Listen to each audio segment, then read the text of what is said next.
What's going on, ladies and gents? Welcome. Another one. And you know what? It pains me to say this to an extent, but I can't even be surprised. at this point. It's things that we've said on the channel. It's things that we've reiterated aren't the problem. And it's the same thing over and over again, and we're just watching it happen, and we're acting surprised that it's happening. So before we get into the match review, before we start laying the panel in, before we get into everything, be sure to smash up the like button. Be sure to subscribe to the channel if you're new, and also be sure to check out the links in the description to support other content creators as well as myself and my other content, and then memberships. There's 4 different tiers starting at 99p. I suggest you go check it out. Plenty of good stuff there, and it helps out the channel tremendously. And if you got those emotes, let's see them in the chat, please. Would be nice to see those today. But yeah, guys, it's the same thing, the same problems, the same exact thing. The only difference is different coach. Oh, Maresca would have lost this. Oh, Maresca would have done this. Oh, da-da-da-da. Okay.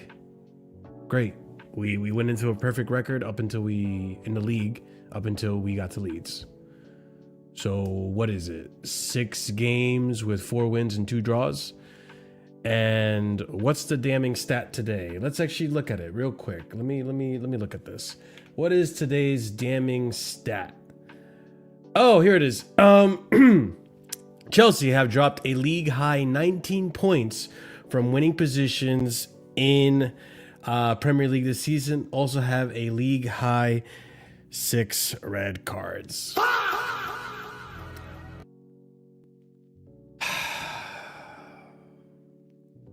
right, let's start this match reaction. Again, can I really be surprised? Not really. I can't, because we've done this. I already knew the problem wasn't going to change when you got rid of the manager.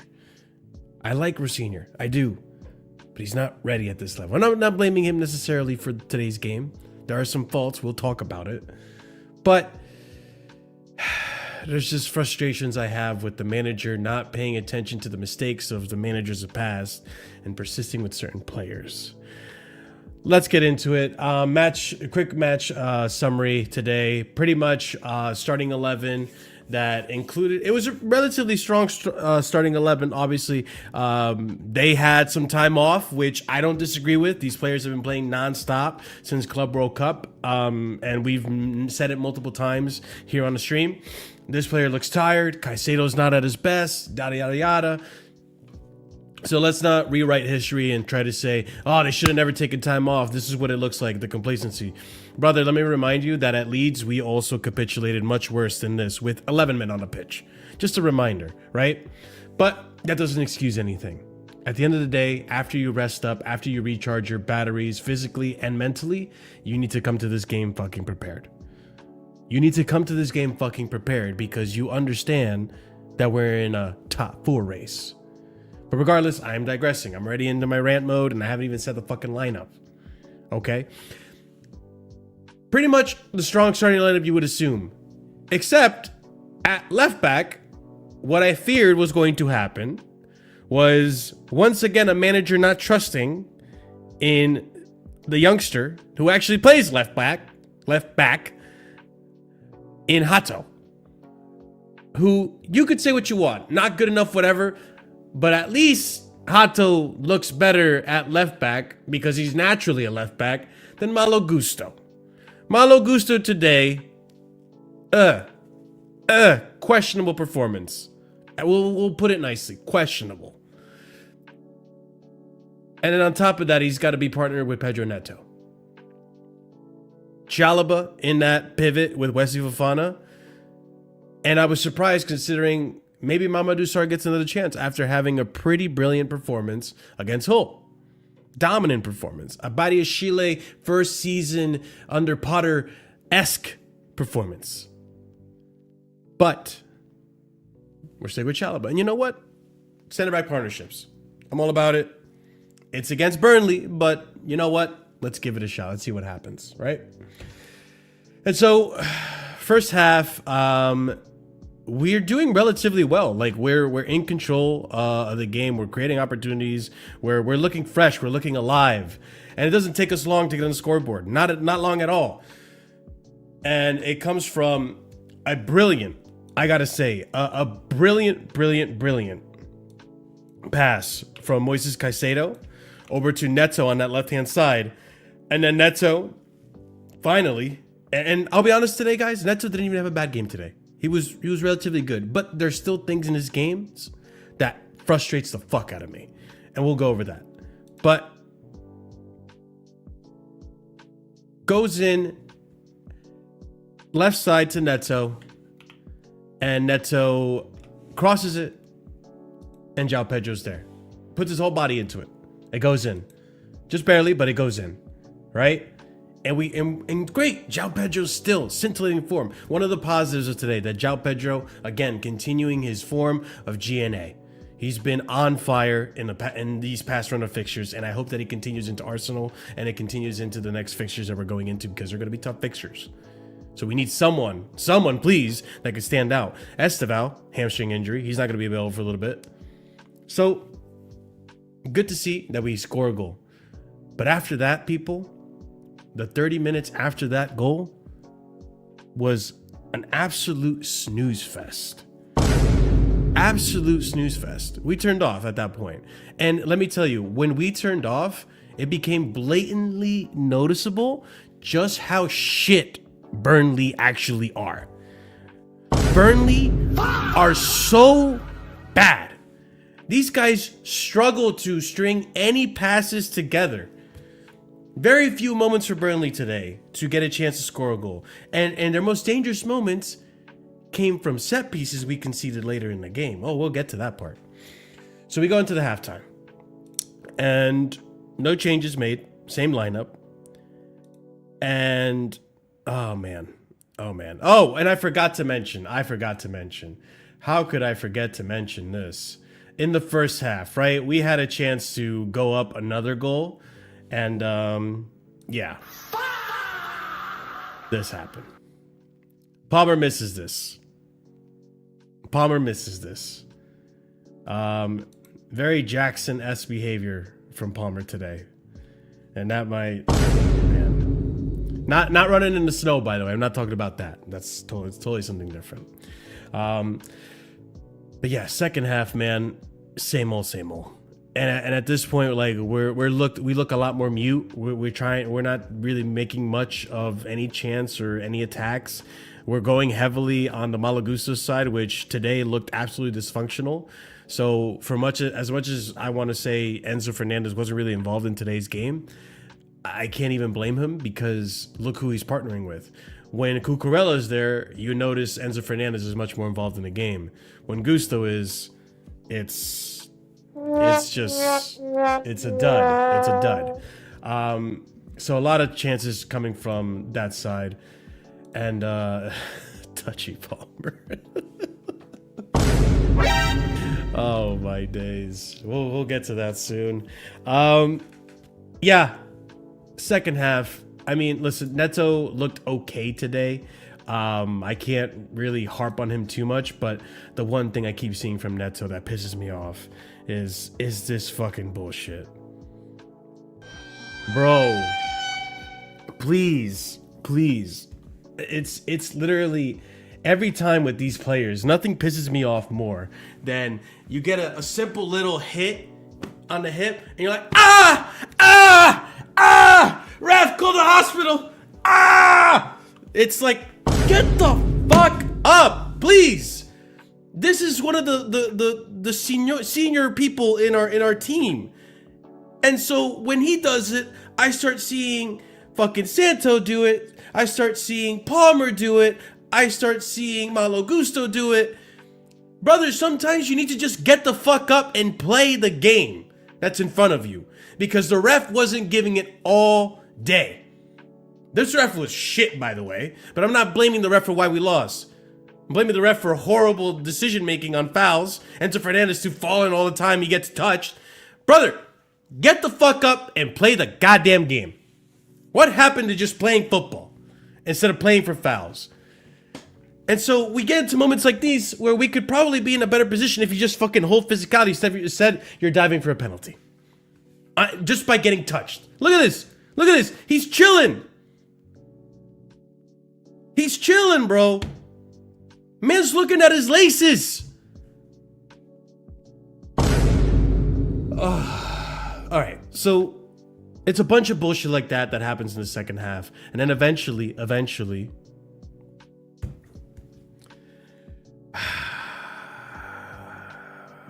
Where is he? Where is he? Where is he?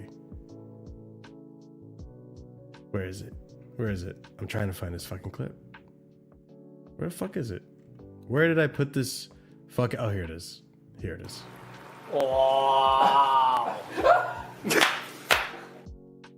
Cooking his own fucking demise, bro. This guy, man. This fucking guy. Gets himself sent off. Second yellow. And, yeah, at this point, you already know what this means, people. First of all, I'll mention this. Wesley Fofana, asleep. Asleep today. Doesn't realize you're on a second yellow card and makes a rash tackle like that. Asleep! Asleep, bro! Fofana, wake the fuck up! And because of Fofana, our team now looks like fucking tic-tac-toe board, bro. Oh my god, bro. 9 red cards all season. Welcome to the club, Wesley Fofana. Welcome to the club. Can we make it 10? Can we get how many more we need to make it? Yeah, give me 5 more and we can play Connect 4, bro. Like, this is fucking ridiculous, man. It's fucking ridiculous. Meanwhile, this guy's laughing at men walking in the snow. Oh my god, bro. Get your priorities right. I mean, listen, I'm not gonna say he deserves any of the racist abuse he's getting right now. It's always a shame to hear that and see that happening, especially the week we had. Like, let's cut the shit, bro. Like, we can't be doing this to our players, man. This is ridiculous. But regardless of the fact, brother, you gotta do better than this. You really do. Oh, sleep again. Oh my god. And you know what made it worse? You know what made it worse is the fact that happens, changes the tide of the game. I'll say that, right? Because what did we learn from United versus Chelsea when Sanchez came off? We learned why commit fully to defense. We're not good at that, and we ended up losing anyways. And you know what happens? Oh, the first sign of great things to come is when I see shit like this. When I see shit like this. This is a perfect embodiment of how I fucking felt when that Tosin substitution came on. Yes! You're making the same mistake, Rosinha. You're doing the same mistakes that Maresca did. Brother, I want to back you, but why? You had Mamadou Sarr there. Why not go for Mamadou Sarr? The guy that gave you a good performance on merit probably deserves to play another game. Instead, you bring on Tosin, who statistically we constantly concede goals with. Oh my God, bro. So he comes in. We start leaning heavily into defense, which we all know at Chelsea is a great idea. We all know. Against Burnley, by the way. I was ridiculing and mocking Arsenal fans this fucking weekend for the fucking shit show they put up against Wolves and how they were begging for a point. And now against Burnley, we're begging for a goddamn win because we're so threatened by them. We have to just lean on all 10 toes to defend. Okay. Well, guess what happened? Not too long, Santos concedes a corner. That corner then leads to the goal in which we lose the win. We don't have 3 points now. Now we're dropping points and we have 1 point. Every fucking time! Every fucking time! Thank you, Staffy. I agree. And say what you want. Tosin's marking this guy. Andre Santos. I understand we're a man down. I understand you probably can't mark everyone man to man, but you had a great game, and then this was a stain on it. When you don't keep up with your marker. And Rosenior says it. A marking assignment was missed. I'm not going to throw them under the bus, but there was a player who marked the wrong player. This is the shit that we're dealing with, people. It's players not being ready up here. It's a player mentality issue. It's a player inexperience issue. It's a player quality issue.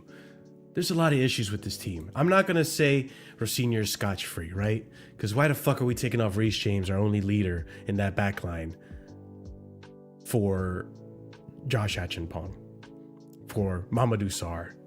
Why are we leaning all defensively and just leaving Liam Delap there? Why not leave an attacker there so that they don't have to fully commit to the attack? And once again, guys, we drop points. And I can't even say like I'm that surprised. I'm really not that surprised. And in that sense too, I'm not really that disappointed. I worked out today. I ate some good food. And I'm having a good time despite Chelsea. But at some point, we did say right here, Scott said it. I think even Ahmed said it. I think everyone on the panel said it, to be fair. At some point, the performances are going to show. And you're not going to be able to get away with just good results. And today showed it. So, big up every single one of you. 1-1. Here's your match review for Chelsea 1, Burnley 1. Smash up the like on your way in. Subscribe to the channel. Big up, guys. What's going on? What's up, people? By the way, I just have to really, the fact I have to say this, like, fucks me off.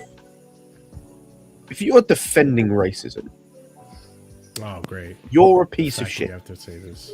Ahmed, why are you doing that? Just straight up, if you are trying to... You know what? Can you record him? Can you record him, please? No, that's outrageous. I should red card you. As a black man to be getting racist. Your microphone is mad right now. Oh, sorry, Rumba. You're smart. The gain on it is like very... Rumba, it's the camera one. It's the camera one, Let Rumba. me It's see. the camera one. Interchange it. It's the camera one, Rumba, that I don't know I was using it on Discord. Is it really got bad? I like how Ahmed just ruins a serious moment that I'm trying to make with his foolishness. How is it my fault? It was Chris! It was Chris and Ahmed! Down, man. The game, bro. Yeah, ever so slightly. We've never had to say this to you before, but down slightly, please. Ever so slightly. Look, now it's off. Yeah. Now it's just off.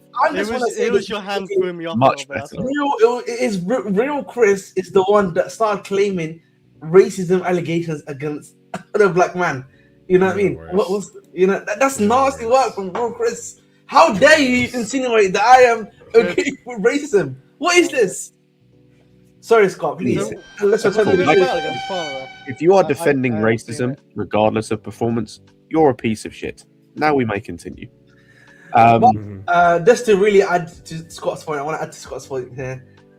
You know, if you're No. You No one's know, serious you have when the you smile of a smile. guilty person. I'm just saying right now. No. you can red card me and think of the street for 10 minutes for what I'm about to say if you think it's crazy. Nah, don't red card. Okay? Yeah? Hear me out. At the I'm same so time, ready right now. listen, Wesley Fofana, racism is bad. But sadly, this is also and please, bro, Okay. for your sanity. Mad. Yeah, I'm no, a I'll cunt give you help yellow the That's all I have to say because to you. it's we have a bad history at this club. That's what, I have to put it like that, bro. You know what I mean? So, Because it's like- happened to him before. It's happened to him before, but Yes, I'm he gets it a lot. To be fair, Yeah, he gets yeah, it a lot. It's just it's from our fans, I'm guessing, right? It's from our ridiculous. fans. Yeah. But you know, guys, I wanna use a prop. I wanna use a prop today. I've got a prop for the stream today. So this is obviously a ship, yeah. This is a ship, yeah. I want us to look at it. So no, but this is the context. I'm gonna full screen you. We need to take a good look at this shit. To say, what the fuck? What the fuck is going on? He's got half a ship. He's Is it got half a half ship. like that? You have No, half no, a this is ship. a figurine. This is a figurine. This is right, okay. I know But it. this- Okay. Yeah, this is a half a You ship. used to say it's Assassin's ship. Creed. It's not a ship. It's Shout half a ship. out to Assassin's Creed. If you know, you know, right? And now listen, the reason why I showed that ship is because Chelsea is very much like that ship right now. Broken, abused, destroyed right now. And let's keep it real, guys, yeah? Every time we think, yeah, the ship is moving right, it's really gonna move in the right direction, you know? It's the Leeds, it's a Burnley, you know? Yeah, lads, let's fucking I think you're being generous. We're just a same plank at this old point. Chelsea. So we decide, you know what, man? Same old Chelsea, man. We just decide we're just gonna revert back to what we do best. And just for me, yeah, this story has been repeating for the last 3 years. It's been happening under Poch, it's been happening under Maresca, and it's now happening under Rosinha, bro. Yeah, but you will go Time 1-0 is a up. flat circle, right? Yeah, but listen, we will go 1-0 up. We will go 1-0 up. Great goal by Joe. Put credit to him. We will then struggle, yeah, to then get a second goal. The opposition team starts thinking, "Oh, we got a little chance here, lads." You know what I mean? We got a little chance here, lads. And then, you know, we then say, "You know what? Yeah, we like you. You're our guy. We're gonna help you out, yeah." And we usually do that either by having a few bozo moments, or we just get a red card, go down to 10 men, and give them a one-man advantage in terms of players. And in this case, we decided to do both. Okay, we decided to get a red card, and then Rosinha decided, you know what? That's not enough for Burnley to get the point. That's not enough. We need to bring on Tosin Adarabioyo. We need to bring him on too. We need to even the score. You know what I mean? And then, what do we expect to happen? I don't know what we expect to happen the moment we have Tosin in the team. And I ain't gonna lie. I have something for this. Hold on. Nowadays, with Big Toast, where the fuck is it? Where did I put it? I'm getting used to this new freaking layout. I don't even know where I put it. Never mind. I ruined it. Dude. Generally, having Tosin on is like having 9 men on the team on the pitch, bro. They could have got a red card within about 5 minutes of being on. Yeah. Oh my god, I forgot I about wanted to that. know how the hell he didn't I get sent off forgot for that. about that. We were talking about one before I scored, and I don't know why he. I called it as soon as it happened. I called it a red card somehow. That's why he lost flight of the football, as he does all the time. My guy is.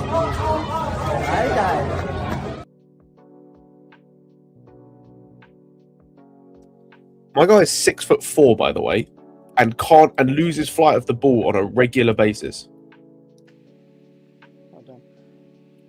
I'll send it back to Spooky when the ball goes over the top, honestly.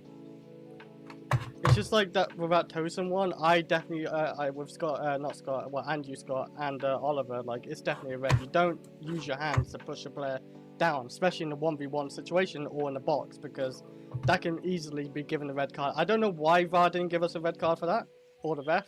Maybe they felt. To be fair, it's they probably would one of give us those of one like red. he might not have been in control of the football. He might not have seen it as a foul. But yeah, like if that's given as a foul, that's a red card immediately. So it's just even if even if it's not necessarily a foul, because I think that's the debate. Like when we were watching it on Lewis's channel, it was like whether it's a foul or not. If that's given as a foul, it's a red card. So why are you giving the ref an opportunity to potentially give the team another red card, considering we've just had a red card not 5 minutes earlier? This is one of our leaders, Because that's how supposedly, right? I view it as a foul. Use your hands to push a guy down in a 1v1 situation here, and it doesn't take much to push a player down. Yeah, because when we were watching the live replays on the watch along on Discord, Marshall was thinking that maybe the striker was looking for it, but no, it was pushing the back. It was hands on the back. Well, I wasn't looking for it. I was just more looking like it looked like Tosin was trying to push him off of him because he was leaning into him. But then when you look at the back and you see how he grabbed onto the shirt and pushed him, you see the other arm. It looks a lot worse. The problem is, but you know what this also comes down to, Marshall, yeah? And this is where you have to criticize Rossini and then obviously the board manager as well, right? Objectively speaking, they're usually just throwing these CBs, bro, and they've had barely any match sharpness. Like, when was the last time Tosin played? That was the big criticism I had. So Tosin's last appearance was Hull. Before that, it was Brentford, like at the start of last month. Why are you bringing on a guy with no match sharpness in a crucial moment? Like, for me, Oliver, like, I felt like you're bring on the centre back in general when you lose Fofana. No, you should. Saar should have come on in that moment. I'll be honest. You bring on Saar. You bring on Saar, who's been playing at Strasbourg all season and still has a bit of. He has more sharpness than Tosin. This is the point, though. Yeah, this is the point I want to make right now. That we should. That again, we keep repeating. Maresca did it, and now Rossini is doing it, bro. Why are these brothers not bringing on the young guy? The young guy is clearly going to be better than what we're going to get from Tosin. I'm gonna be honest. It's not necessarily. I don't think just on the sharpness. I don't think it's a sharpness thing. I think it's a because Saar's not necessarily fully sharp in the sense of like he's obviously been with the club a while. He's played one game. It's just a talent thing, a quality thing at this point. And yeah, like the only thing you've got to hope is that Rossini learns. Obviously, Maresca kind of did, but didn't at the same time. Hopefully, with his comments after the game, Rossini learns. Because yeah, like there is no point the rest of this season Tosin should touch the pitch unless every other centre back is injured. There's never a moment you need Tosin. Aerially, he's not great, and even if you want to argue aerially, Saar's the same height as him. Problem solved. He's terrible in terms of with his distribution. I'm not trying to hear that anymore. That's massively regressed. Defensively, one-on-one, he sucks. He's not a leader on the football pitch. I don't give a shit about the dressing room. There's not a single reason that anyone could have as to why he should play any more minutes of football for us this season. Not one. Well, the thing is, for today, people are going to give the excuse he came on after a red card for experience. Well, I can poke holes in that straight away because we then brought on Josh Achimpong and Hato and Saar. We didn't have Reece James on the pitch in the most crucial moment. So again, where is this experience argument when literally our Champions League winning right back was taken off in that moment?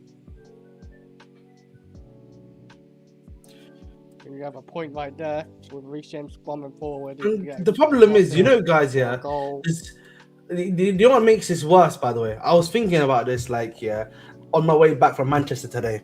On the train, it's raining on you. You can see the nightlife. You can see the wild horses, in the countryside. What the fuck is my guy talking about? I was genuinely thinking about this, yeah. At least with Maresca, I have to respect him for what I'm about to say to you, yeah. At least when it came to the bigger sides, there was a tactic at least there that we could be competitive and cook with. The problem with Rossini is that I don't know if that exists. So I'm already going into the next 10 games. Much of extremely tough recruitment. With teams. Not knowing what tactics I'm about to get, bro. Our only viable pool of information to pull from that was Arsenal, and we lost both. Oh my! I say, Ahmed, you know what's frustrating as shit about this game as well? All this game is just it. All it is doing, and all it's going to cause. Hold on. I'm going to address this once and for all because people like to pull this stat like it's a W. Maresca had us 1 win in 9. Maresca also had us 4 defeats in 26. What are you trying to say? I was gonna say. I mean, just Hey, we can pull out stats to pull our agendas. Why are we But doing I this? don't The do it exact because same I'm not problems are repeat. shameless. The exact same problems are Once you repeating. realize the problem wasn't necessarily just Maresca, I'm not saying he wasn't absolved the problem. Once you realize it's not. Oliver, to answer your question, Big it's up, my because man. 2 reasons. Number one, agendas have to agends and retard have to retard. Like, that's what it is, bro. Like, on a genuine, serious note. Oh, that question was purely rhetorical, bro. I know. Like, I'm gonna be honest, all We're this looking for game them. does, We're looking for them in all chat. this game does is cause us to have to speak about the same shit again. Like, I am so tired of talking about the same shit again. I'm so tired of having to go back to the fact of we have dog shit centre backs. I'm so tired of talking about how bad they are. I'm so tired of talking about how ineffectual some of our midfield is and how slow we are in build-up under a different manager. By the way, on the manager thing, I thought we had issues in build-up under Maresca and not under Rosinha. Cool. That's. I'm glad that's dead, done, finished, finito with this game. 20 minutes of good play and then 20 minutes where all we did was play down the wing. But I thought that was only a Maresca issue. Gusto inverting today, fantastic. Really glad to see that. Anyway, thought that wasn't going to be an issue. Still an issue under Rosinha. Still a lack of creativity in certain areas. Obviously, we still had a chance to say should finish, and we'll talk about that. I tried telling people when the Rosinha thing came in, and it happened, and we saw games, there was not that much difference. There was a few changes, like we play a little bit quicker in games at times. You know, we are less risk averse going forward. But then you see the side effects of that in terms of we're open more at the back with our terrible defense, which I think is just the way we should play anyway. Like we see today, you can't defend anyway. You can't defend leads. You can't defend set pieces. You can't defend in moments. Just try and outscore teams. Do Liverpool before they got Van Dijk. Try and beat teams 4-3 or 3-2 or 2-1. Try and outscore teams, because at least you've got guys in João Pedro and obviously Palmer normally, but not today. And you know, Enzo, even though he was anonymous today, you've got guys who can score goals, at the very least. Stop trying to play for 1-0s because we can't fucking defend. That's the But thing again, that pisses me off. I'm also We've tired done of this already this season. And the other thing I'm tired about is quickly, Marshall. I'm also tired about talking about recruitment, which we have to do again, because either That's some guys what's continuously the problem. If It's you the guys same came here thing. for solutions on what the problem is, that's what we're talking about. We keep talking about it. It's a repeat. It's the same Like- shit we keep talking about. It's a combination of everything, right? It's like the recruitment, the lack of experience, all this. Like, okay, guys, listen. I don't want to make this about Thiago Silva, but tell me right now. Tell me right now. Damn, you always mention Thiago. I'm gonna change it to someone else. All right, we're gonna be a little creative today. What If that example? was Emerick Laporte, if that was Rudiger today, if that was I don't know. Oh my God, what's another center back? I didn't say Marquinhos. Kovacic, like even for like that runner, I think Kovacic. If would that be was, I don't know, a younger Kovacic. PK came out of retirement, you're telling me that we're going to defend a set piece like that? That the leadership that they brought in is going to let this happen? Where what's his face? Filler, what's his name? Fuller, whatever the fuck. Fleming gets a free goal like that. You think that leadership is going to allow that to happen? Marshall, I love how you mentioned Marquinhos there, because that is exactly his trajectory as a player. It's exactly what we should have. We should have quality next to one of these centre-backs who actually has potential to get better. I'm not talking about your Chalobahs and Tosins. Get them gone. We're looking at Levi and Josh as the two young ones. They are your Marquinhos. We need our Thiago Silva at PSG. And that's the thing, like, again, I'm trying to say that Thiago Silva is going to change our season, or that, you know, he was going to impact it and the team was going to bolster up defensively amazingly.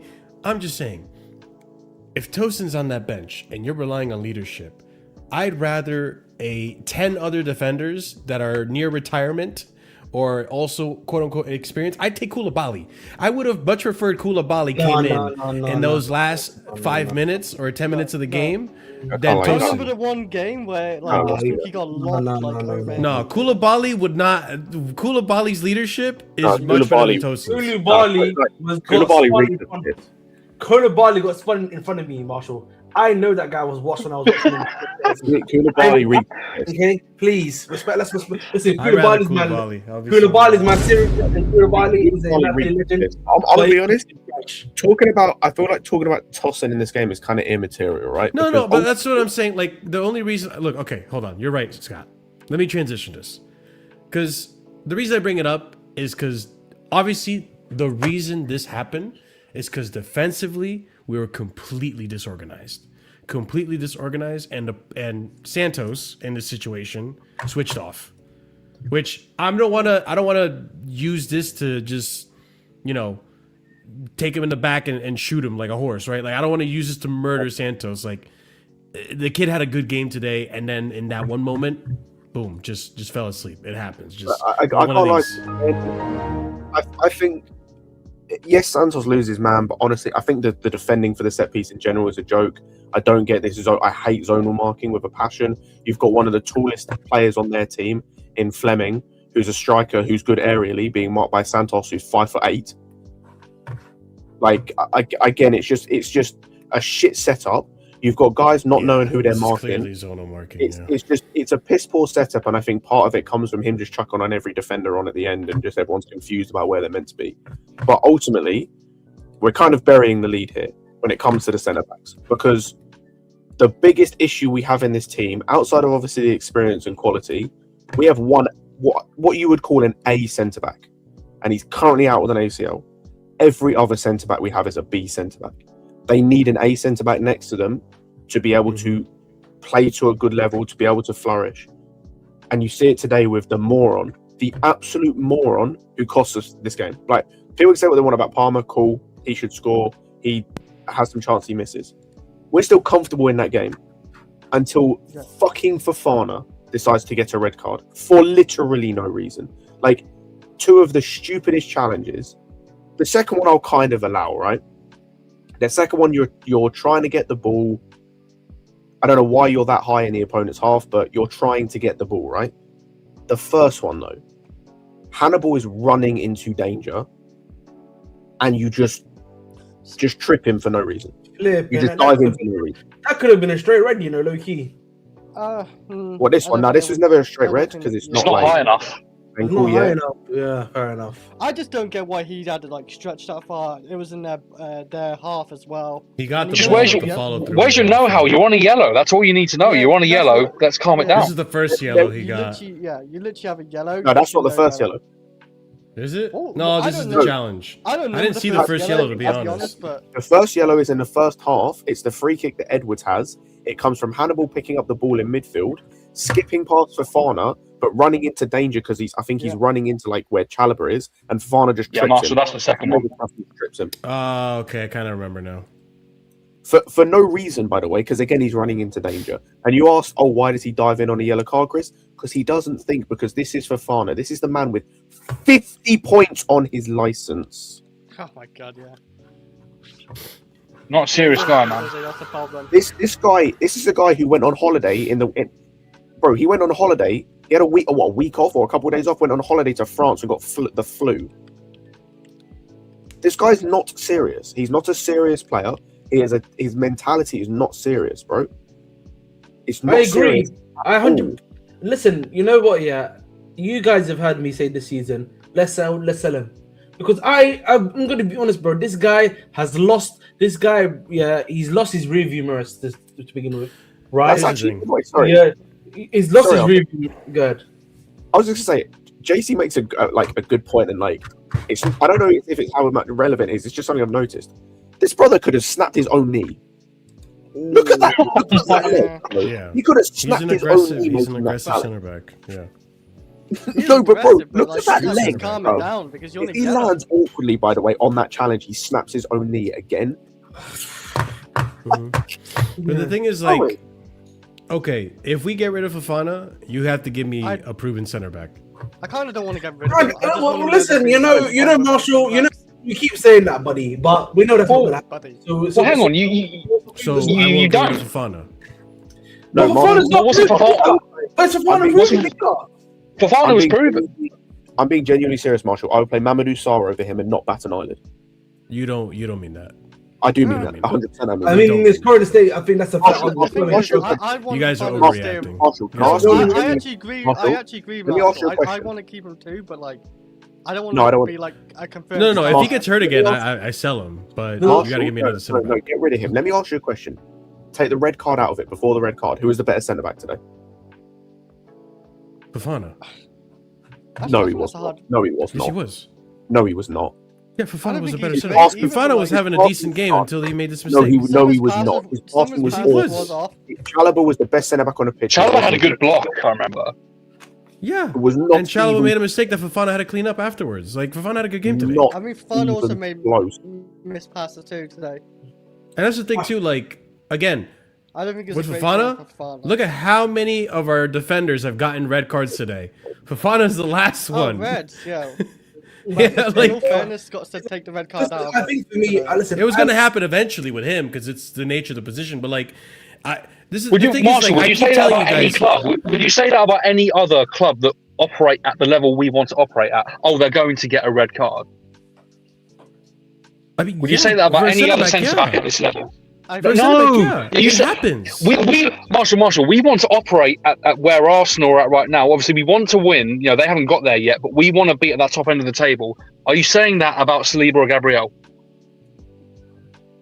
I mean, it happens to them. I'm pretty sure it's already happened to either of them in their career. Like, this happens. Well, As a player, it In their happens. career, Like, Marshall, this season it's an Yes. epidemic. We are getting so many. not for We're Fofana. we're on. Yeah, but this is a wider team issue. We're talking about Fofana today, but this is a wider team issue. This has to be sorted out on yeah, a no, wider I'm not level. disagreeing with that. I'm not disagreeing with that at all. But So in terms of overrated. just Fofana, this is why I think you guys are overreacting. Because this season you want to get rid of Tosin. This season you want to get rid of not Achenpong. I mean, Badiashile. Chalobah. This season you're saying get rid of Chalobah. This season you're saying get rid of Fofana. All right, so we had to get rid of 4 defenders. We need to bring in better defenders. Even Scott goes an inch further, right? He says get rid of Anselmino. At this point, you just want to keep Mamadou Sarr and Achenpong. And let's be realistic. Are these guys going to be perfect for the rest of the season? Marshall, Hell no, man. They're going to make mistakes too. But Marshall, you need to understand, yeah. So sorry, Scott, I need to go because I've been waiting a little bit, yeah. I am willing. I've said this before. I am willing to burn the house down for another season if it means these young guys that we've got here. But can I get don't through. trust our recruitment. I don't trust our squad building. Okay, This listen, is I still. listen. I don't mind. I don't care. But the problem is right now, Marshall, we are in fucking purgatory. Having Fofana, having Chalobah, having Tosin, you might as well just be in purgatory, bro. You're not going up, you're not going down. So what's the point of having them? It's purgatory. I think you guys are overreacting. Fofana has more good games this season under his belt than bad games. Fofana is mid. He's painfully average. Fofana this season, in my personal opinion, compared to what I was seeing from last season and the season before, has objectively declined. I'm sorry to say that, Marshall. Okay, but I'm not denying I'm that. not, But I'm also, not. all of our center backs have declined. Let's be honest.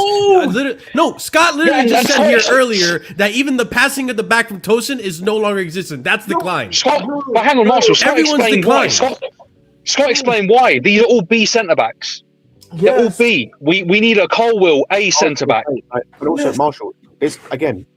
I don't. You cannot tell me that Sarr and Achenpong are worse than him. You can't, and you can try and tell me, and I'll just tell you you're wrong, like straight up. They're not worse. Achenpong has made 4 errors leading to goal this season alone. Bro, Fofana's made an error that led to a goal against Newcastle. Same against Napoli. He made at least one error. Yeah, He's had this bozo moment. He's had so many bozo moments. He's the same, bro. They're all You just fucking named 3. I know, but Don't forget Brentford, Marshall! And Brentford! I need to rewatch these for Wait, to understand what you guys are But talking I don't about. know if But then again, we go back to this, right?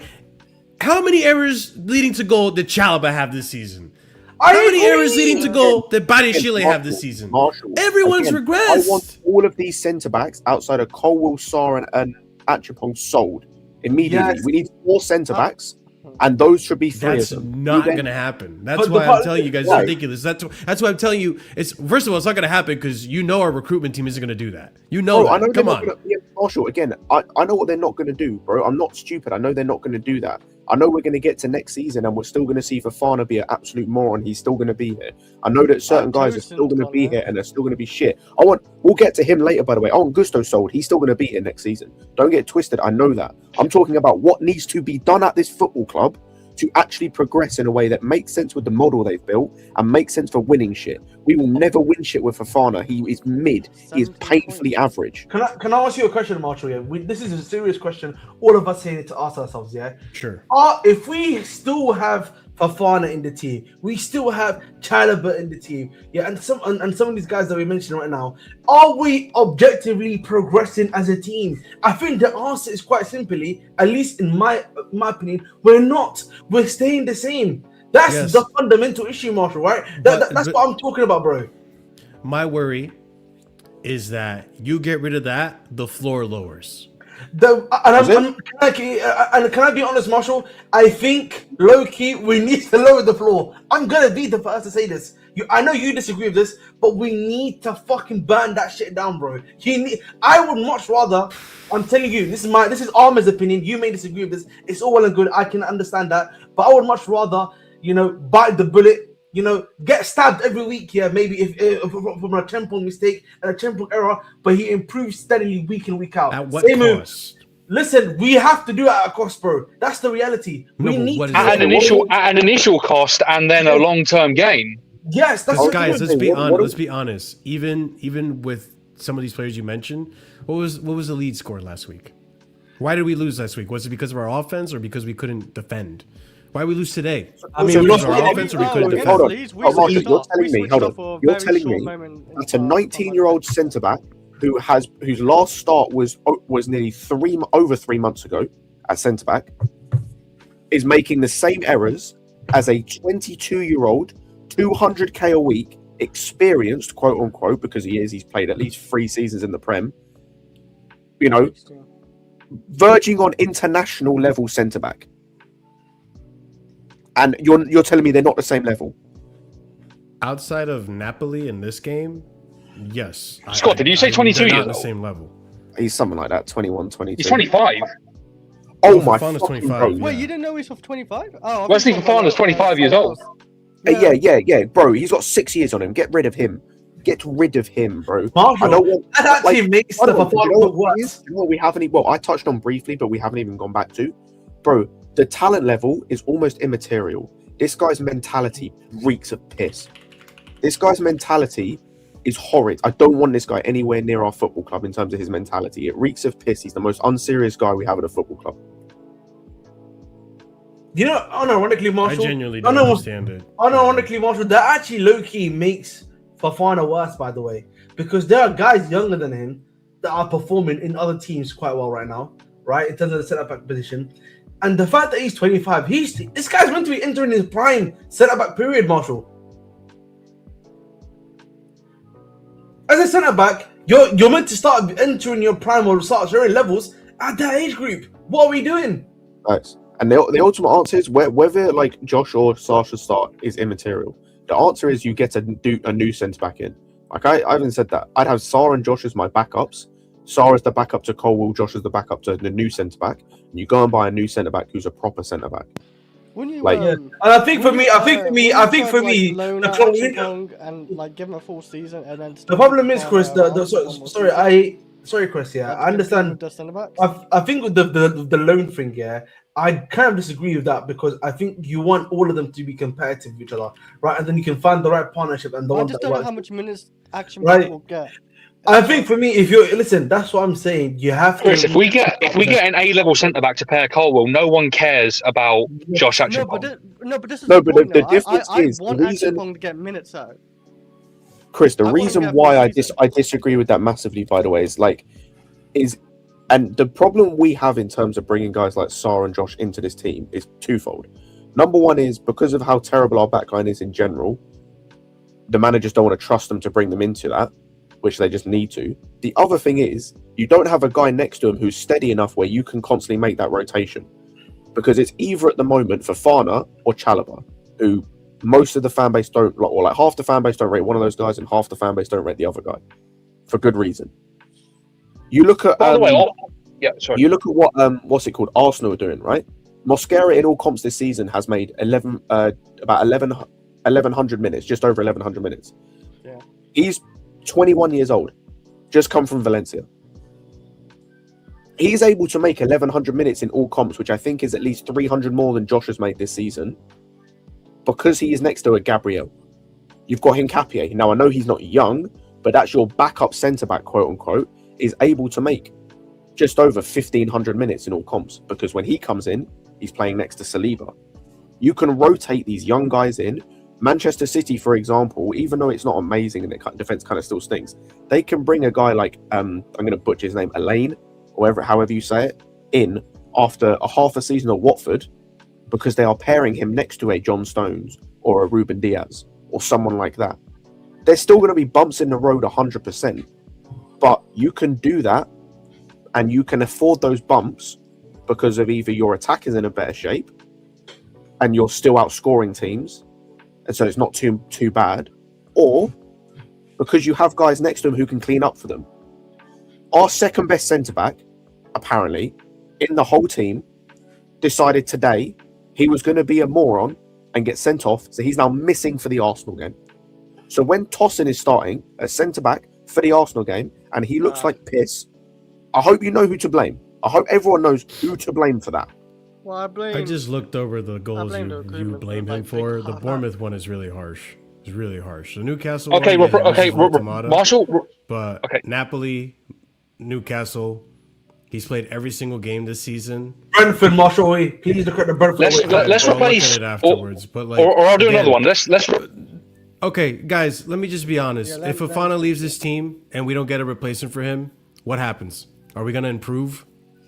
I'm telling you right now, Marshall. Roll the dice. I can agree with you, Marshall. Roll the dice? Is that really what we want to do? No. Marshall, you've said that before. Don't do that with me. Marshall, I agree with you. Marshall, if we don't replace him, what is the point of anything that we're doing? What is the point? What's the point of Sarr? I'm not saying. What's the point of Anselmino? But Scott, I'm not disagreeing with you about replacing him. I'm disagreeing with you about just selling him and not getting a competent replacement. Bro, I want a replacement, but I'm saying even if you got a replacement that wasn't going to start, and you started Sarr next to Cole next season, I don't think you get worse. I'm going to be honest. I don't think as a team you get worse. I think you're gonna get real tired of them after 10 games together. I'm telling you right now. We need to tread carefully. We do need to tread carefully because I'm tired of Fofana now. I don't care. I'm tired of watching Fofana now. I couldn't care less what Sarr does. If Sarr doesn't play well, at least he's young. I expect it. Fofana is 25 years old. That only goes so far. 200. No, it doesn't. So far. No, it doesn't. No, it only goes so far, Scott. Because after a while, I'm gonna get sick and tired of saying. After 15 games, I'm gonna get sick and tired of saying, "Oh, Achimpong, it's okay. You're young." Like Santos today, sure, that was his first mistake since the Brighton game. I'm not even going to put anything on him for Karabakh. The reason why I allow it is because my frustration then goes to the directors for not buying a guy who can be a starter to ease Josh in or to ease Sarr in. When Fofana fucks up, who is my anger directed at? It's not directed at the sporting directors because they brought a young guy in who makes mistakes. It's not directed at the manager who isn't playing a young guy and starting him at centre-back once every 3 months. My anger is at the 25-year-old, 200k a week, experienced centre-back that should know better, but doesn't. Listen, the thing, Fofana wasn't even part of this Winstanley model. He was bought by Bowley as a proven centre-back in this league. And I think he's been pretty much a proven center back. I think just reacting to a very few amount of mistakes versus the whole picture. The whole picture being also that he's been fit the entire season so far. That's the one positive in the season. Yes, he has. I mean, he's straight up. No, he hasn't, Marshall. I had this debate with Alex. You know what? He had a flu and a concussion protocol. He has not. No, Marshall. Would you like to? No. Cool. You can say fit. If he's fit to play every game, he'd have played every game. By the way. Not necessarily. But yes, sure. No, he would. Yes, he missed what? 1 game, 2 games, 3 games? Marshall, do you want to know where he ranks in minutes of centre backs this season? Probably not high because he gets rotated, but he plays at least once a week. Yeah, but he also plays once a week. Sometimes he plays UCL, sometimes he plays the league. He plays once a week, so that means he's fit. Yeah, a lot of our He looks players play more once fit a this week. Are we season. going to say Reese isn't fit? He plays once a week. Reese plays multiple games a week. Let's Not not do this. always. Reese started Let's three not do this. 90s in a row. Reese played 3 games in a row in the space of a week. Yeah. Yeah, that was not under exactly Maresca. But Fofana also just played back-to-back games like 2 weeks ago.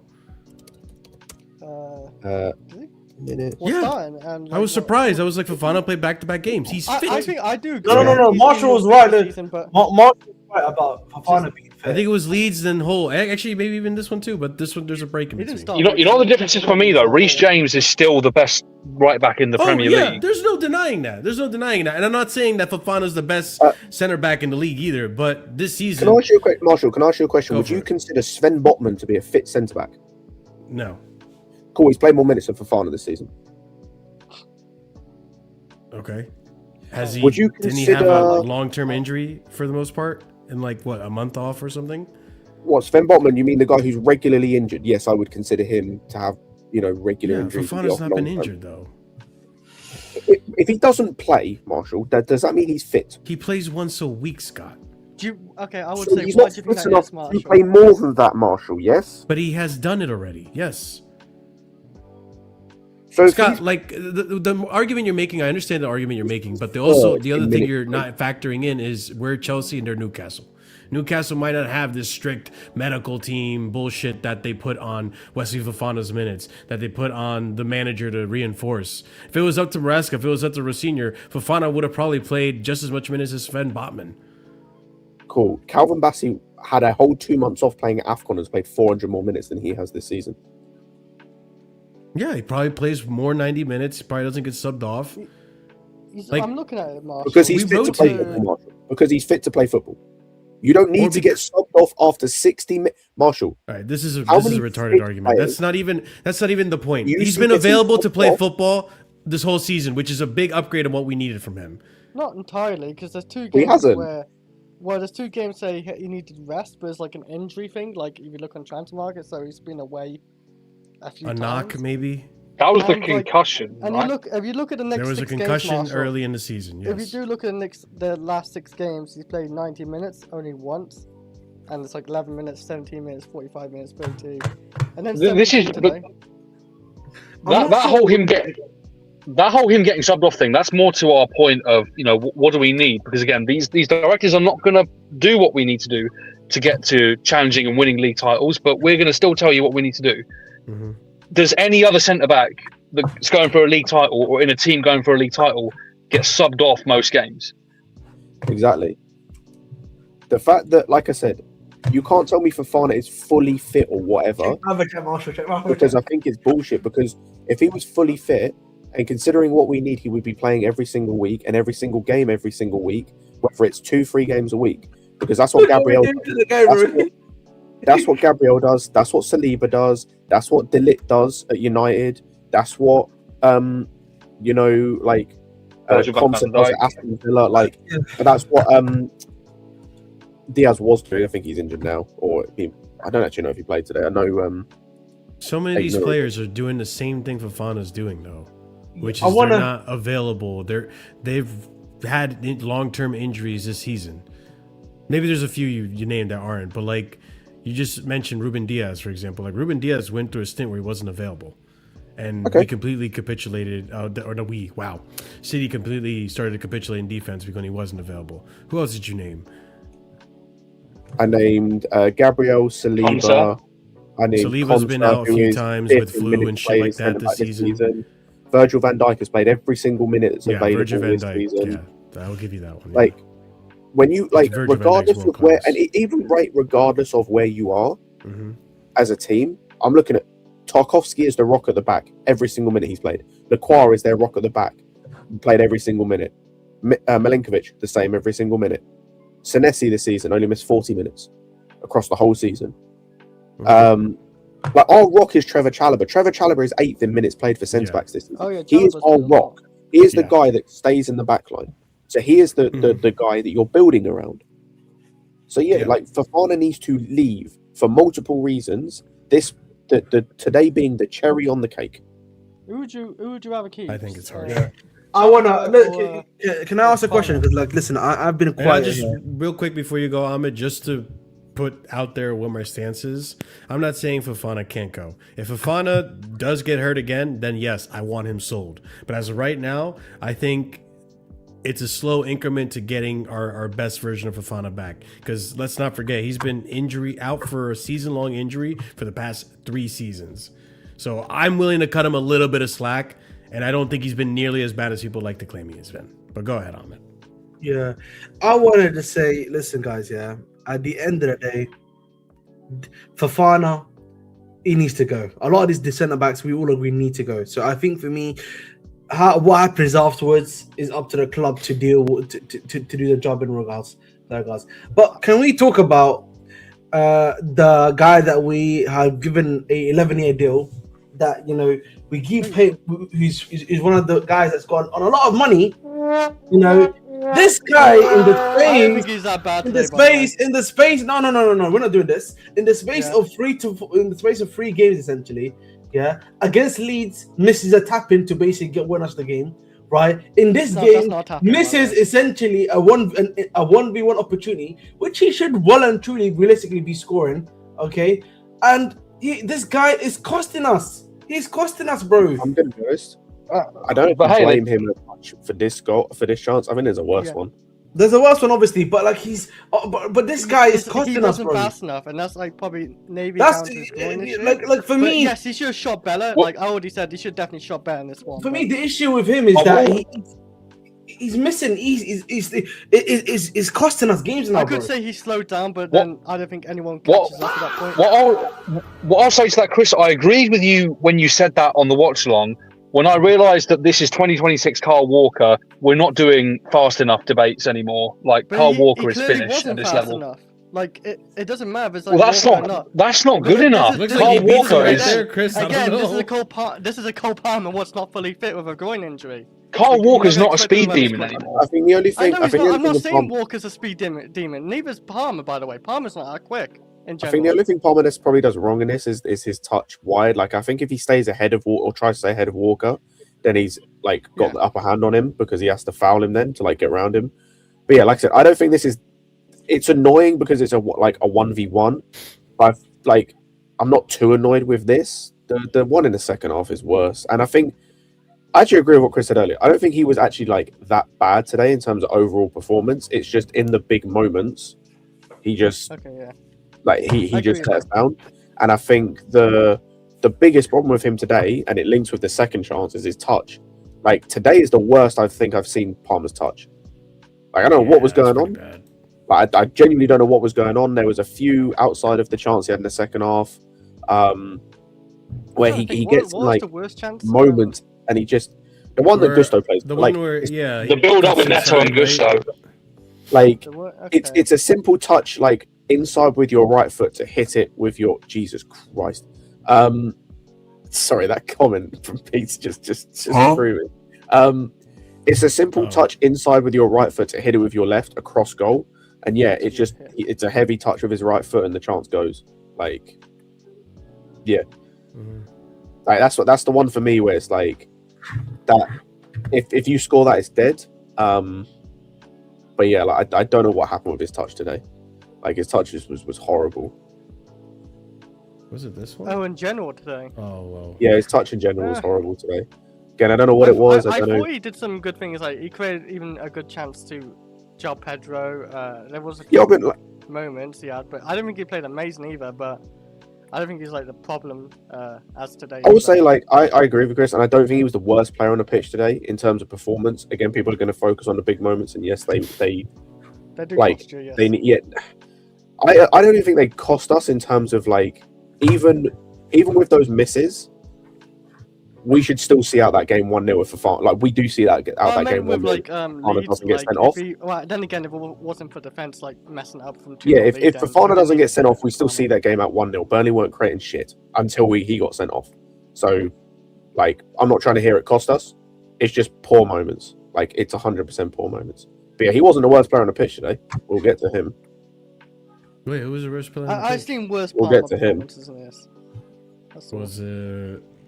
Was it our guy here? Where did you get this picture from? It's Scott. Who do you think he's talking about? It's well, actually, no. We talk about Enzima. Wait. I actually disagree. If it's actually who I think it is, let me play the video. Yeah, exactly, Peter. Yeah, that's what I didn't get. Like, I don't know why he did that. No, it's not him. I'll be honest. He had a good game okay. I thought you were just. He was one of my better ones today. Neto wasn't awful today. Unironically, he was one of my better ones. He was actually good today. Yeah, he was a lot better. Enzo Fernandez, bro. There we go. Oh, bro. Like I said, it's Scott. Who do you think he's talking about? I don't think Enzo did get The involved. thing is, I can't even put it on Enzo because Yes, I can. Yes, I can. Homeboy was his partner, bro. No, he wasn't. No, he wasn't. Yes, he was. No, he wasn't, Marshall. Stop showing that pic. It's a bit weird now. It's getting a bit weird, Marshall. No, he wasn't. His partner was Reece James. He played right. No, he wasn't. Enzo Fernandez played right wing today, not left wing. He played right wing today. So Reece James was his partner. It seemed like there was change. Can we just talk about that really quick? I know Scott wants to talk about Enzo Fernandez, and I want to talk about Enzo Fernandez, yeah? Sure, but yeah. This guy is genuinely... I don't know what's wrong with him, bro. It's... Many things, brother. Why do we keep buying Chelsea players, bro? That are just like tapped in the head, bro. What is wrong with us, bro? This guy really decided I'm just gonna walk around in the neighborhood, yeah. Like basically almost virtually naked, borrowing the boxes, bro. This is what happens when you. This is what happens when you don't buy fully formed brains. You know. Did I blame Enzo for the performance, or did I blame Fofana? You thick fuck. Open your ears. But yeah, I will give. You know what? I'll give 5 minutes for anyone to tell me anything that Enzo Fernandez did on the football pitch today. Anything. He did nothing. I don't necessarily disagree. I think the cause is a little bit more obvious. No, the cause is he was shit. I'm not trying to hear this, Marshall. We've seen him play left wing in the past couple of games. He was not great against. What was the first game we did it in? Whatever the first game we did it in again. The one after West Ham. Yeah, whatever the game was, he was not great, but I kind of allowed it because the winger thing. The second game, which I think was the Leeds game, he was actually decent in playing left wing. Yeah. It looked like there was an understanding a lot more of him playing that position. Today he played on the right, had Reece James as a partner. He was awful. And the main reason is, at least with like Palmer and Fofana and Gusto, right, as bad as they were in certain moments, they did things. Gusto had the chance he created for Palmer. Like, he was actually decent defensively in this game. He was always an option out wide.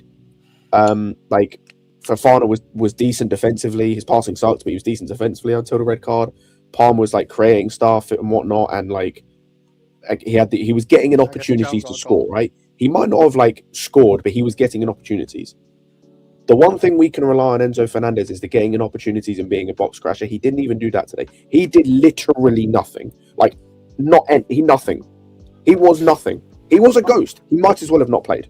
The thing with Enzo Fernandez, I'm gonna be honest with you. Like, I can't wait to cook him on a pass. This is facts, by the way. Right, but the problem also, I think there's a fundamental problem with our system with having a number 10. I don't understand why we're trying to run this number 10 gimmick. We need to stop it, bro. Ahmed, I disagree for this game because this is me. I know what you mean, Scott. I'm actually just talking about generally, though. Generally, as a team, yeah, I don't understand why we have a number 10 in the team. Is that my list back on? I don't think there's a need for a number 10. Yeah, it is. Yeah. So for me personally, that role in general, I don't understand the point of. But in terms of Enzo Fernandez today, the issue with him, yeah. I've said this before, Peter. I would just much rather us play a 4-2-2 or 4-3-3. Let's play one of those ones. 4-3-3 is what we should play. Yeah, either 4-3-3 or 4-2-2. It's one of the either one. I don't have Enzo got a low score on sofa score. No GA, you know. Big up the super chat real quick. 103 days. Thank you for $1.99 super chat. Enzo had less defensive contribution than Cole, by the way. Oh my god. I admit he was no way involved in the game. Go ahead, Chris. No, it's like Enzo. I think Enzo like trapped back that one time when they was trying to counterattack. But that's about it. Like, he was like. He's not the reason we lost, but definitely didn't help today. No, he was. I felt like he's a bit of a ghost. Like I said, a lot of his passes weren't hit either. Yeah, for me the reason we lost is Fofana, but like ultimately, as I said, just like I understand Ahmed's point, but that, like, he wasn't even playing the 10 today. He was playing right wing. He had arguably the best player in our whole team as his partner. Left, he was right. I don't know. Yeah, like he was he was on the right hand side. He didn't overlap. He didn't underlap. There were times when James was asking for any support and he's given nothing. Oof, Like, I don't actually, like RSM said, I don't remember him doing anything, either positive or negatively. Like, he didn't exist. I mean, either. Yeah. Like, he just didn't exist. That's what I felt. He didn't exist today. And Which is when he did almost... make those passes, it just didn't hit off It's either. almost worse than being, like, having bad moments or being a calamity in a sense of, because you might as well have not... We effectively played with 10 men. With him being there, which is more like it's like I said, it just hurts us because you're playing without a player. But yeah, like, it's just I'm so tired of him, man. I just need Real Madrid because we see with the midfield again today. And on a positive note, the midfield was actually good when they did get to play with the football before we decided to do wing play and inshallah. But yeah, like. This pivot is our best pivot. This midfield is our best midfield. Yeah. He doesn't fit. He's the one dude who doesn't fit. We're having to play him left wing and right wing to fit him into the team because he does not fit in his team otherwise. He needs to leave. Like end zone at 8 though, like and have like either Caicedo and him. What did I say the last game? Right? Nope. Oh yeah, we're like because I don't like seeing Enzo be put as a right winger or left winger or as a 10 box crasher. I think it's just like wasting what we potentially could see from him. We have seen like a great Enzo Fernandez with passing and like he can run around. I saw in the like Club World Cup he ran the most. I don't know, like with the 10 role or whatever, like I think it's wasted, but I want to try him as an 8 and see what happens. But if the manager doesn't go there, then is there a point of Enzo Fernandez? I don't know. There isn't a point of him. There's no reason for him to be in this team. That's why. And by the way, sorry, I keep the only thing that one of the few issues I had with Rosenior today were the subs. There's no reason why Palmer should have came off instead of Enzo. He was pissed. There's no reason. Like, regardless of whether you think Palmer was good, bad, or indifferent, he was getting in spots to like score goals. He was an attacking threat. There's literally no reason. I think people were frustrated with Palmer today because he was doing a lot of like trying to beat the man on the dribble, just overpossess the ball, not pass it. Like he was trying to be the hero kind of, but he wasn't necessarily bad at it either. Like he wasn't like, I don't know. I have mixed feelings about this Palmer performance. On one hand, right, like I think attacking wise, he had some good moments that we just didn't make anything of. And then on the other hand, like you want him to be more clinical, especially in that 1v1 moment or that little moment where the ball comes into the middle of the box and he shoots in and gets blocked. Like you want him to be better in those moments, but I don't know. I don't know the extent of his injury. Is he still saying the groin injury is bothering him or whatever? Like, I'm not going to make excuses either. Like, you want him to be more involved in the game. I don't think it's a groin injury. Let's be honest. You guys could admit this. I'm sure you guys noticed this. Groin injury.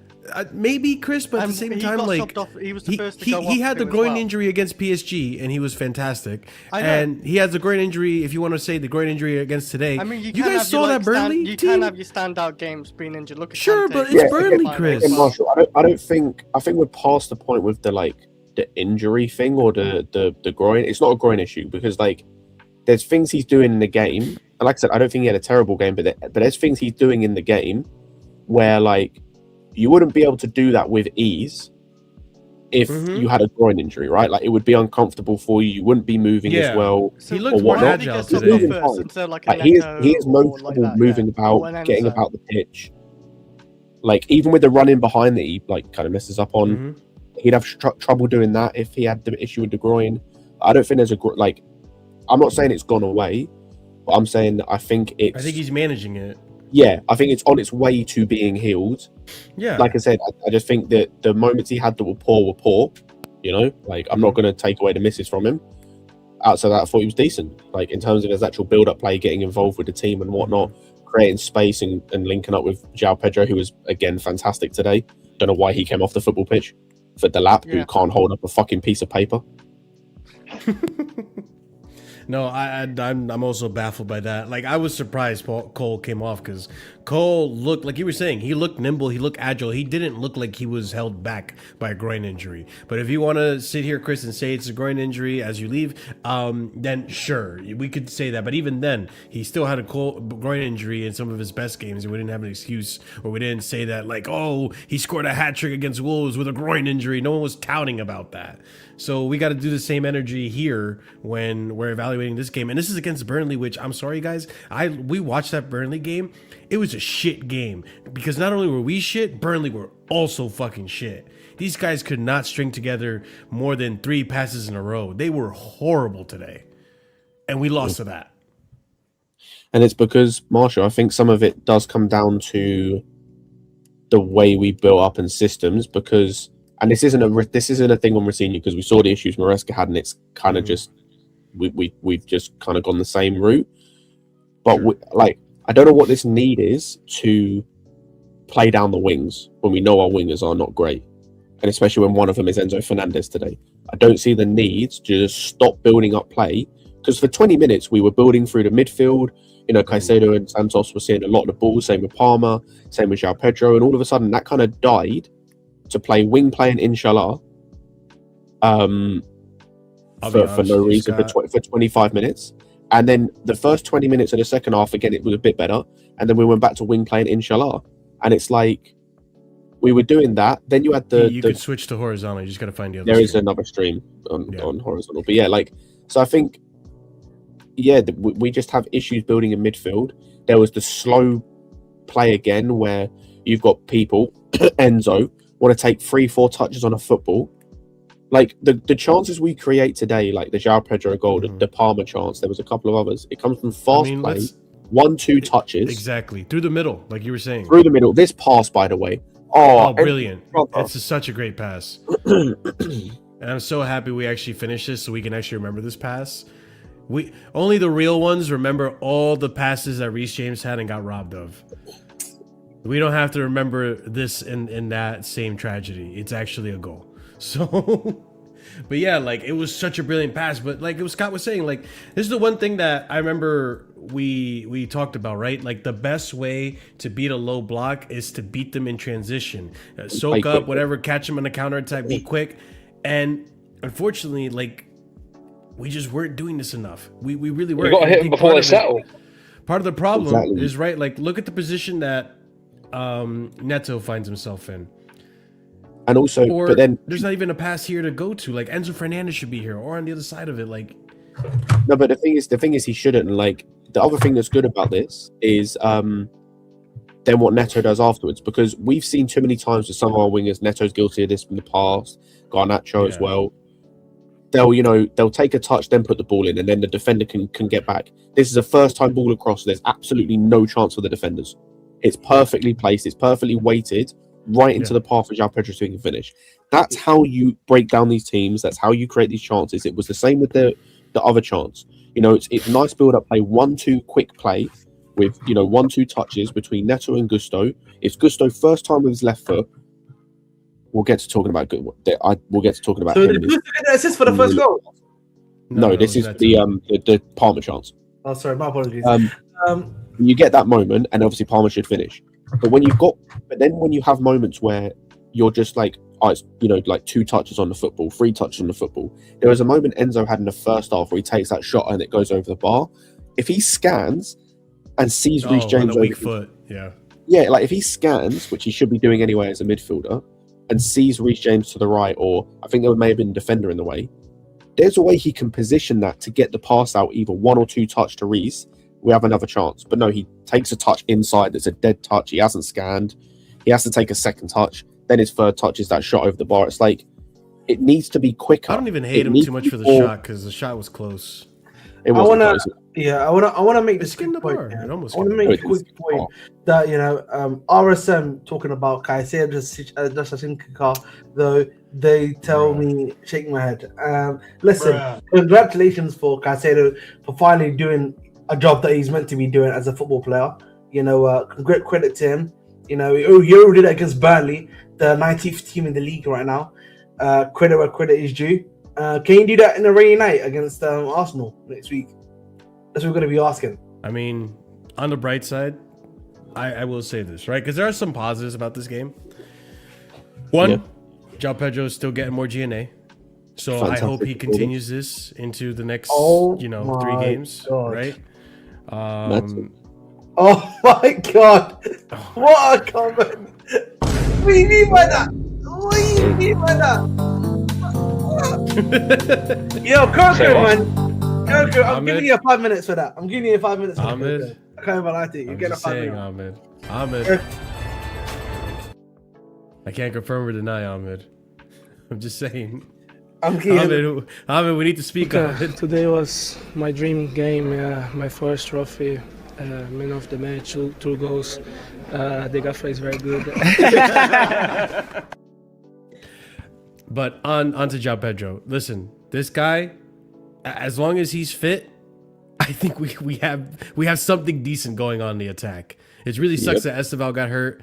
I hope, Scott, just hear me out on this one. I hope Neto keeps performing like he's performing today. No, that's fair. Like if he's performing like he does today, and he did it against what was the last game we played? Hull City. Yeah. Oh yeah. Yeah, I'm all for it. If he plays like shit again, I'm gonna crash it on his head. I hope you know that. Yeah, of course. No, I was waiting for it today. That's what I was still pissed off at him for the stupid little antics where the ball comes to him and the player just bumps into him. He just falls on the floor. I hate that. I genuinely hate that from our players, and he does it the most. And it pisses me off because it's like, brother, if you just stay on and you don't act like everything is a penalty, maybe you'd be a little bit better and find yourself in better creative positions. But no, we want to do chance creation through penalties. But yeah, like he was good. The midfield, like you guys said, was good. This is one of the better games Santos has had under Rosinha, or not Santos, Caicedo. And it's nice to see that Caicedo's getting back to that form that we're used to. He was phenomenal today. As far as I'm aware, he was pretty goddamn on it. Had a shot on target as well, good save. First half in particular, he was just winning everything back. Like he fantastic. was our midfield. and then that pre-assist to Pedro Neto, just out of this world, like we said before. Yeah. The one's going we've seen, by the way, just on a side note, and this is more so I can just kind of run agenda. We have seen 2 of our 3 midfielders play that type of pass. I would like to guess the one who hasn't. Oh. What do you mean who, brother?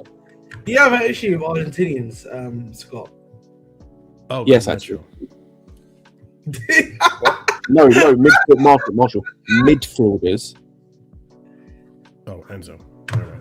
Hold on. There we go. Got there eventually. Wait, who's the third one? You said Reece James? No, it's Santos, brother. We've seen Santos make a pass like that. But Caicedo, you said 3. Santos, Caicedo, and who? Yeah, we've seen 2 of the 3 make a pass like that. Oh, 2 of the 3. 2 of the 3. Never mind. Yeah, cool. Yeah, there's only one way up to think. Listen, I just want to say a few things real quickly. Firstly, Caicedo, good first half. Second half, Mamma Mia to say prego. No comment on his second half of performance. I'm not really putting that on him, though. Well, listen, at the end of the day, you're worth 120 million, bro. So you got to rise it, in my personal opinion. You know, I look at value. I need to make sure I'm getting value for money. I was being serious or not? No, I'm being serious with it. Like, I think for me, listen, in general, you know, you still want to go talk about performances and stuff like that, and guys scoring. But at the end of the day, guys, we still drew, bro. I don't know. There's no point of me taking. Like, listen, I get we live in an era where. You gotta admit there are some positives to take out of the game, though. Listen, that's just what I'm getting at. I think for me, I'm gonna be the dickhead today. Okay. Okay, I'm gonna be the dickhead today. I'll tell you guys why. By the way, Marshall was rage baiting him all game. But you sure? He said it's me, boss. It's me, boss. He's gonna Bro, take both of them. No. I'll be honest. Marshall, take both of them off the pitch. Marshall was rage baiting him the whole game about Leslie Gochukwu. Oh yeah, true. Yeah. How'd your boy Leslie do today? Hey, we got the point, baby. Hold on, Marshall. We got the point. You got the red card.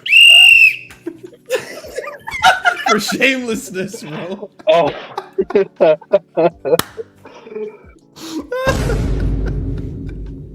Ain't no way, bro. Ain't no way, man. This guy's shameless. Listen, no. Before Ahmed comes back, like, no, there were some positives, and I'll admit that, right? Like, it's good to see, like, that play through the middle, being quick, all that stuff. We just defensively, first of all, the red card, right? That changes the game. We all know this. We were in control. We were okay. Like the comments are saying, like, there was no worry that we were gonna lose. I think I said I had a good performance today. Santos relatively, same standard of performance that he's given us lately. And yeah, João Pedro keeps scoring goals. Neto had a better game today than his usual. It was like good. It wasn't amazing or life changing, but it was a good performance. And I mean, even today, you can admit Palmer at times looked better than he has looked in recent games, but it's still very 50-50 mix. But yeah, again, it goes back to the defensive issues and all that stuff. But back to the game, back to like some of the negative things. I did want to bring this up. Did you guys feel that the refereeing today was absolutely shit? Because I felt the refereeing was of really course. bad. Yeah, we already mentioned the Tosin. I'm not blaming it on him, should have but been like, still. Yeah. Listen, Look at this. I saw this after the game, by the way. I didn't notice this. This tackle here. Oh, this isn't a penalty. Crazy. He gets the ball fast. It's ball fast. Yeah, but the follow through. Yeah, there's nothing you can do about a follow through. That's not forceful. That's not forceful. That's the problem.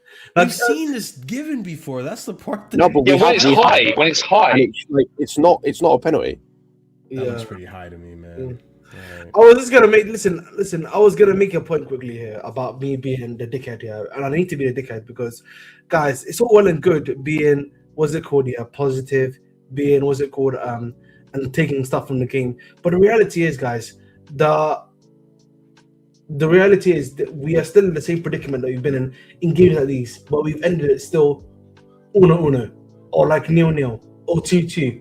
Right, nothing has really like. It's great that we've had some stuff that happened in the game that we like, but it still ended. It still ended all fair. That's just me being obviously. I think. Yeah, I think opening the stream, we gave plenty of criticism on that, so don't worry. Yeah, that's what I'm saying. But listen, at the end of the day, like I think, listen, the ref being shit, ref not being shit. I always say we control the way we play. You know what I mean? We control the way we play. I don't know why Staffy's here. Like, he's always saying, I want to say unspeakable things about Ahmed. Why are you going to United? You know what I mean? Not been to Old Trafford in 7 years. You're a disgrace. You know what I mean? To United fan, bro. You're not a real United fan, man. You're a fake red. You're a fake red. I hope you know that.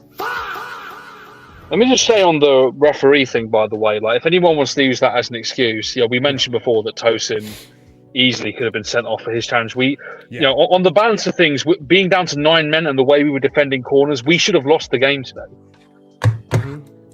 Yeah, that's actually damning, to be honest. We got lucky. And this is why we were getting pissed off at Tosin. Because for that second corner, after we already conceded the goal, Tosin loses his man, and we almost conceded a second goal because of Tosin's guy that he wasn't marking. Or he failed to mark or win the ball on. Again, this guy's useless. How can you be 6 foot whatever and still not be able to win headers? It baffles me, dude. It absolutely baffles me.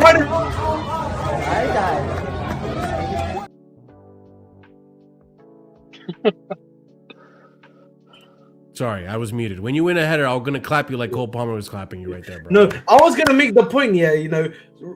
Listen, Tosin's whole gimmick here at this football club was, he wins headers. That's his whole game, and he can't even do it anymore. No, his gimmick is he can pass out the back, and even today he can't do that. It was headers, bro. That's why we used to bring him against a smaller side. Remember last year? I'll be real. It was both, and both died. Yeah, and I just want to listen. I think for me, the whole fullback department, all of our centre backs, what's it called? Chalobah can't head the ball. Only offensively, actually, he can head the ball. Tosin can only head the ball offensively, not defensively. Badi Shaw, I was about to say something so crazy about Badi Shaw. There was something so crazy about Badi Shaw. I have said behind the scenes. Hey, Chris Benoit, Badi Shaw. I was so close to saying what I'm about to say about him is worse. What I'm about to say about him was worse. So I can't talk about him. Who's the other centre backs that you've got? Fofana as well. Fofana's been missing headers now too. You know what I mean? As well. Bro, I can't lie at this point. And then again, I might say something out of pocket again. Just Marshall, I'll give myself a yellow if this is too hot of a take. At this point, if we're gonna be bringing in Tosin to defend set pieces, I'd rather just get Disasi. I'd rather just have Disasi defending set pieces. Rise it, my driller, I think you got the yellow simply because you gave Ahmed ammunition. Oh, That's why, because I gave Ahmed ammunition, just not because you gave Ahmed ammunition, bro. Oh, I went the wrong way. All right, there we go. I'll give myself a yellow. I have to also say this Fucking quickly. Chris. That it doesn't help us also that you've got 2 RSMs in midfield. You know what I mean? Short kings. So, Oh my god. Oh my god. RSM, bro, come on. You know what? Just because I kind of want to. Ahmed needs to feel some pain after that. Can we talk about? Actually, you know what? No, hold up. I checked VAR. You get a 3rd yellow today, bro. That's such a low blow, bro. That's such a low blow. Can we talk about that? Not even here to defend himself. Go Go ahead, Scott. Go ahead, Scott. He wants to talk about Malo Gusto, and I'm willing to speak up. Can we talk about the no-look pass, please? Oh, If you don't laugh, you cry. He's been running this gimmick here the whole of the season, by the way. Where he's been doing this. This is not the first time he's done it. No, I know, Ahmed, brother, I know. I know. Does anyone remember the Ronaldo chop in midfield for no reason? No. Oh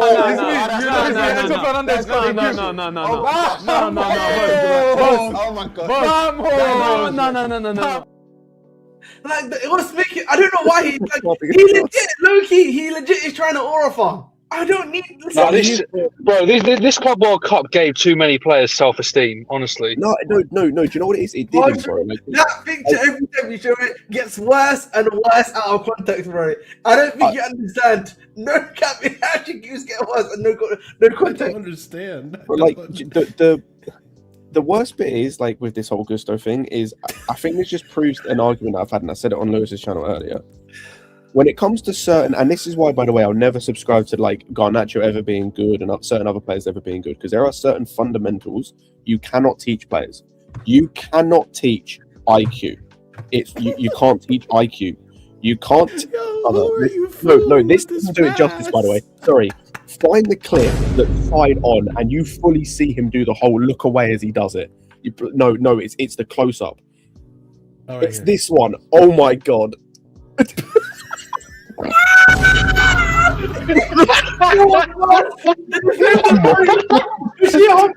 Bashir Humphreys is watching the ball. Who are you fool?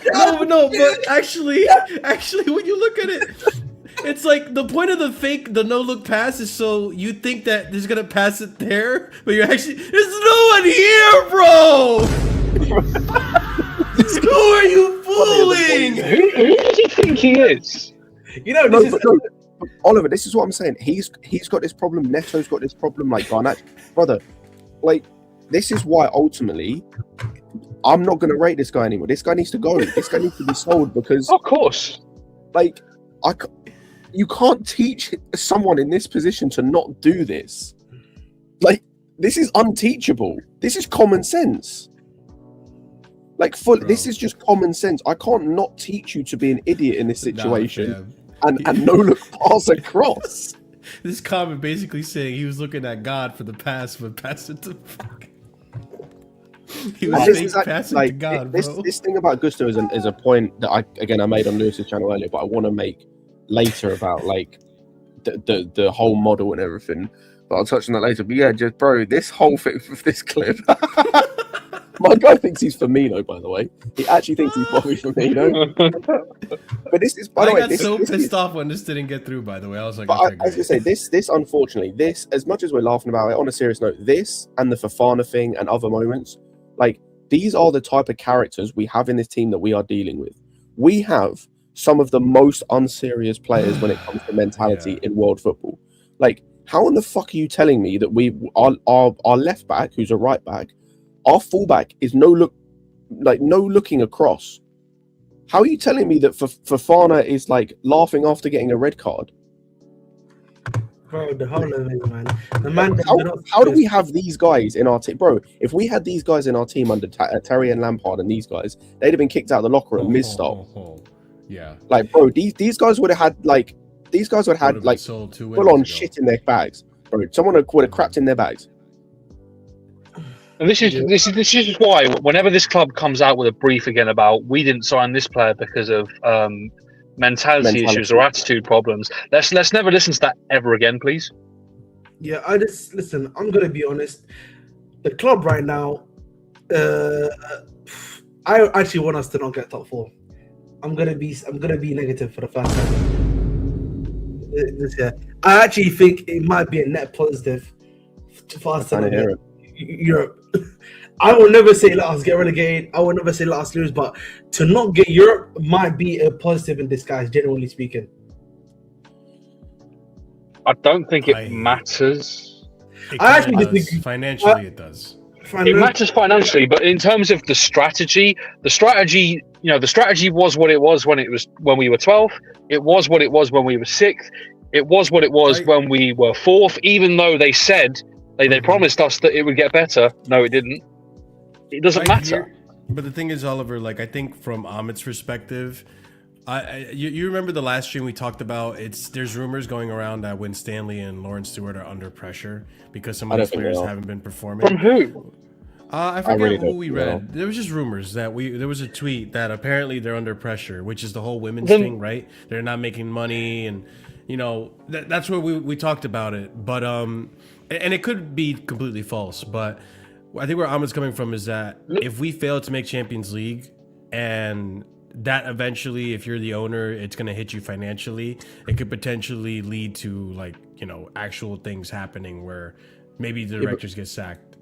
Marshall, I don't think they will, because I think ultimately it'll come back to the coach again, like it always will do. Like I don't think there'll be a change. And it's I think a good time to talk about what I was going to talk about earlier in terms of this whole model is kind of broken in a sense, and they should be sacked anyway. And I think when you look at like some of the players we bought, right, and I'm talking about young players more specifically. Well, most of the guys we buy are young, but I'm talking about like the really young guys. I think what this ownership have done, because we had this debate a little bit on Lewis's channel, I think they have given a bigger voice and given ammo to the Cobham stands within the fan base. And the reason I say that is, I agree. You cannot tell me that Gittins and Garnacho are better than Tyree George. You just can't. You can't tell me they are offering more than Tyree George would have done, who cost you nothing. You cannot tell me that I'm getting more from Malo Gusto this season than I would have done from Josh, or I'm going to be honest, maybe even Genesis Antwi, who apparently, based on what people who have been watching him in the youth academy have seen, apparently he's ready for first team minutes. Like, obviously how many is his thing, but he's ready to play Premier League. You can't tell me that Josh is worse than some of these centre-backs. We have bought, at the youth level, David Washington for 10 mil, Ronnie Stutter, Jimmy J. Morgan, Dewan Richards, there might be another one. The best striker we have in the academy is Shimawega, who cost us nothing. I'm not going to lie to you. Again, going off of your point, Scott, I don't agree that these youngsters should be starting game in, game out. But what I will say is that I much rather them come off the bench. Like, I had no problem with Hato coming off the bench. I had a problem with Hato not starting, him being an actual left back, which I wanted to bring up to you guys, see how you felt about that. But I had no problem with Achinpong coming off the bench. I have no problem with these players coming off the bench, Mamadou Sarr, to get just some extra minutes, right? The issue I have is, why are you bringing on the Badiashiles? Or why are you bringing on the Tosins? Like, these guys have proven time and time again, they will cost you games. I'm not saying he cost us the game today, but he definitely didn't make things better. Yeah, and yeah, I think sure, the bar's in hell, but yeah, sure. I think the thing is just before you go on, I think the thing with this as well is, because most of what we're talking about, right, is squad players. I'm not talking necessarily about like starters, even though I do want Josh to get more minutes in terms of starting, but Hato is the other example I was going to use. We have signed under this ownership group, forgetting Kukurea, 2 left backs. You can't tell me either of them, in fact, neither of them are, not even you can't, neither of them are better than Matson and Hall, who we sold. Neither of them are. We spent 50 million on 2 left backs, neither of whom are better than Matson, who we sold for was like 20 something million, and Hall, who I think we sold for like 28. So you're telling me we've effectively signed 2 left backs for around the same price, maybe slightly less, that we sold 2 left backs for, and they're both better than the guys we bought. So my thing is like, because I've never been a massive Cobham guy, but Cobham has always been really good at a certain thing, which is, and we're the best academy at doing this, or at least we maybe still are, depending on what Kinetic decide to do. We are really good at producing kind of mid to lower Premier League table kind of players. They're not going to be starters for us. They're maybe not even going to have an impact here, but they can have an impact at a Bournemouth, Brighton, Brentford, Crystal Palace, etc. Or a top-level championship club, like a Bashir Humphreys, maybe a Brozier, etc., even though Brozier's not great. So for that's kind of what we need for a squad player at this point, because we have guys that are mid-table. We have a Tosin that got upgraded when he left Fulham in Anderson. We have a Garnacho who wasn't playing for a or a shit Man United team, or thought wasn't an answer for a mid-table Man United team. We have got Neto in this team who came from a mid-table Wolves team. We've got Gusto who probably doesn't start for, or probably would start for like a mid-table Prem team. So, like, you can't, like, this is where I think the whole model is broken, because you're buying guys, young guys who aren't better than academy players we've got. So you're just spending money for no reason, for literal no reason, because you're getting on some of these guys minimal return on investment. Your Casadays, your Moreiras, your who else have we had that we've got minimal return on? I don't know how much we made on Angelo, to be fair. We haven't even really sold a lot of them, which is hard to tell you. Like, we're getting return on some of them, obviously Hutchinson and whatnot. But yeah, I just think this whole model is kind of broken, because I see on the timeline now, for example, people talking about get Hall back. What's the fucking point of selling him? He was performing for us. He was performing for us. Yeah, and then we sold to it. Be a backup to Cuckoo, then no like problem. listen, I'm gonna actually back off on Square, because this is something I've said before with you guys, and you guys already know my opinion on this. The problem at Chelsea is that we are in a halfway house. Okay, it's a halfway house. Okay, we are in between we're technically in between coming out of jail and being the free world. We're in the halfway house period. Okay, the problem at Chelsea is that we're not trying to do one or the other. We either going to be a criminal and go into jail, or we're going to be a normal civilian and stay in these regular streets. That's what it comes down to for me, fundamentally. Okay, I know a lot of guys say don't like Cobham. I'm a big fan of Cobham personally. You know this, right? And I think for me personally, when I look at Cobham, right, there are talents there that we could have brought into the team that could supplement the team. They're just as good as an outlet as what Strasbourg can be for us in terms of 1 or 2 positions to help us fill the bench, particularly with how long the seasons are with Europe. There were guys there that we could use. But either way, the fundamental issue though comes down to, we look at like the squad, half of it is prospects, and then half of it is guys that are ready and cooking. Does that make sense? Right? And the problem is, you have to choose between, am I going to get the top guys, right, and stick with them, or am I going to, and this is probably what they need to do in my personal opinion, I'm willing to just buy all of the top potential guys, fuck what's going to happen the first season, and hope these guys can actually improve, and accept that, there's going to be seasons of darkness. You have to. It's either or, bro. You can't do the halfway house thing, because that's what we've been doing, bro, for the last 2 to 3 years, Marshall. And I'll be honest with you, we have been in purgatory because of that, bro. It's been and for me, we often talk about Abramovich's period, towards the end, and how much of a purgatory that was for us, just trying to get top 4 consistently, even though we would get an FA Cup or like a UCL that we were able to have like a last dance running. But I would actually objectively make the point that this is worse towards the end reign of Roman, like in the sense that at least with Roman, right? At least with Roman, you knew what the plan was, but at least but you understood if we tweak the plan, it's all well and good. The problem here is that the plan keeps changing, the plan keeps tweaking, we keep bringing more and more problems into the team, right? And nothing is getting fixed. I disagree slightly, Armin, in terms of I don't think the plan has changed. I think the plan has stayed the same. I think the issue is with Roman, you always knew of towards the end. I don't know if there was necessarily a plan per se, because he kind of won everything. It was like, we want to try and win the league. You want to try and pivot away a little bit from like just going full, we're going to sign the big manager, etc., etc. But I think with Roman, you always knew that pivot could happen. Like at any moment, these guys could like sign a big player that just kind of fixes everything. They tried it with Lukaku, it didn't work. Not intentionally. Like, oh, no, wait, I think sometimes intentionally, sometimes not. Never mind. You're But, talking like, about the it didn't Roman always era. work. Never mind. Sorry. Yeah, with Roman, I mean, you always knew there was that potential of like him just pivoting back to, I'm going to be serious now. We're actually going to go for the league, etc. There is no evidence of these guys doing that. They have stuck to their plan from day one. Nothing has changed. Nothing has faltered. We won the Club World Cup, nothing changed. We got an influx of money in from the Club World Cup, nothing changed. We got Champions League after 2 years not getting it, nothing changed. We got a new manager in, nothing changed in January. It was the same. Mm-hmm. Like, nothing's changing with these guys. And I think what Armin talked about is 100% correct. And I think the perfect personification in that, and I think this is where this conversation kind of starts, is Hato. Because we are potentially 5-6 months away from Cucurella not being at this club anymore. Sure. Like, seriously, not at this club anymore. Want me to cry?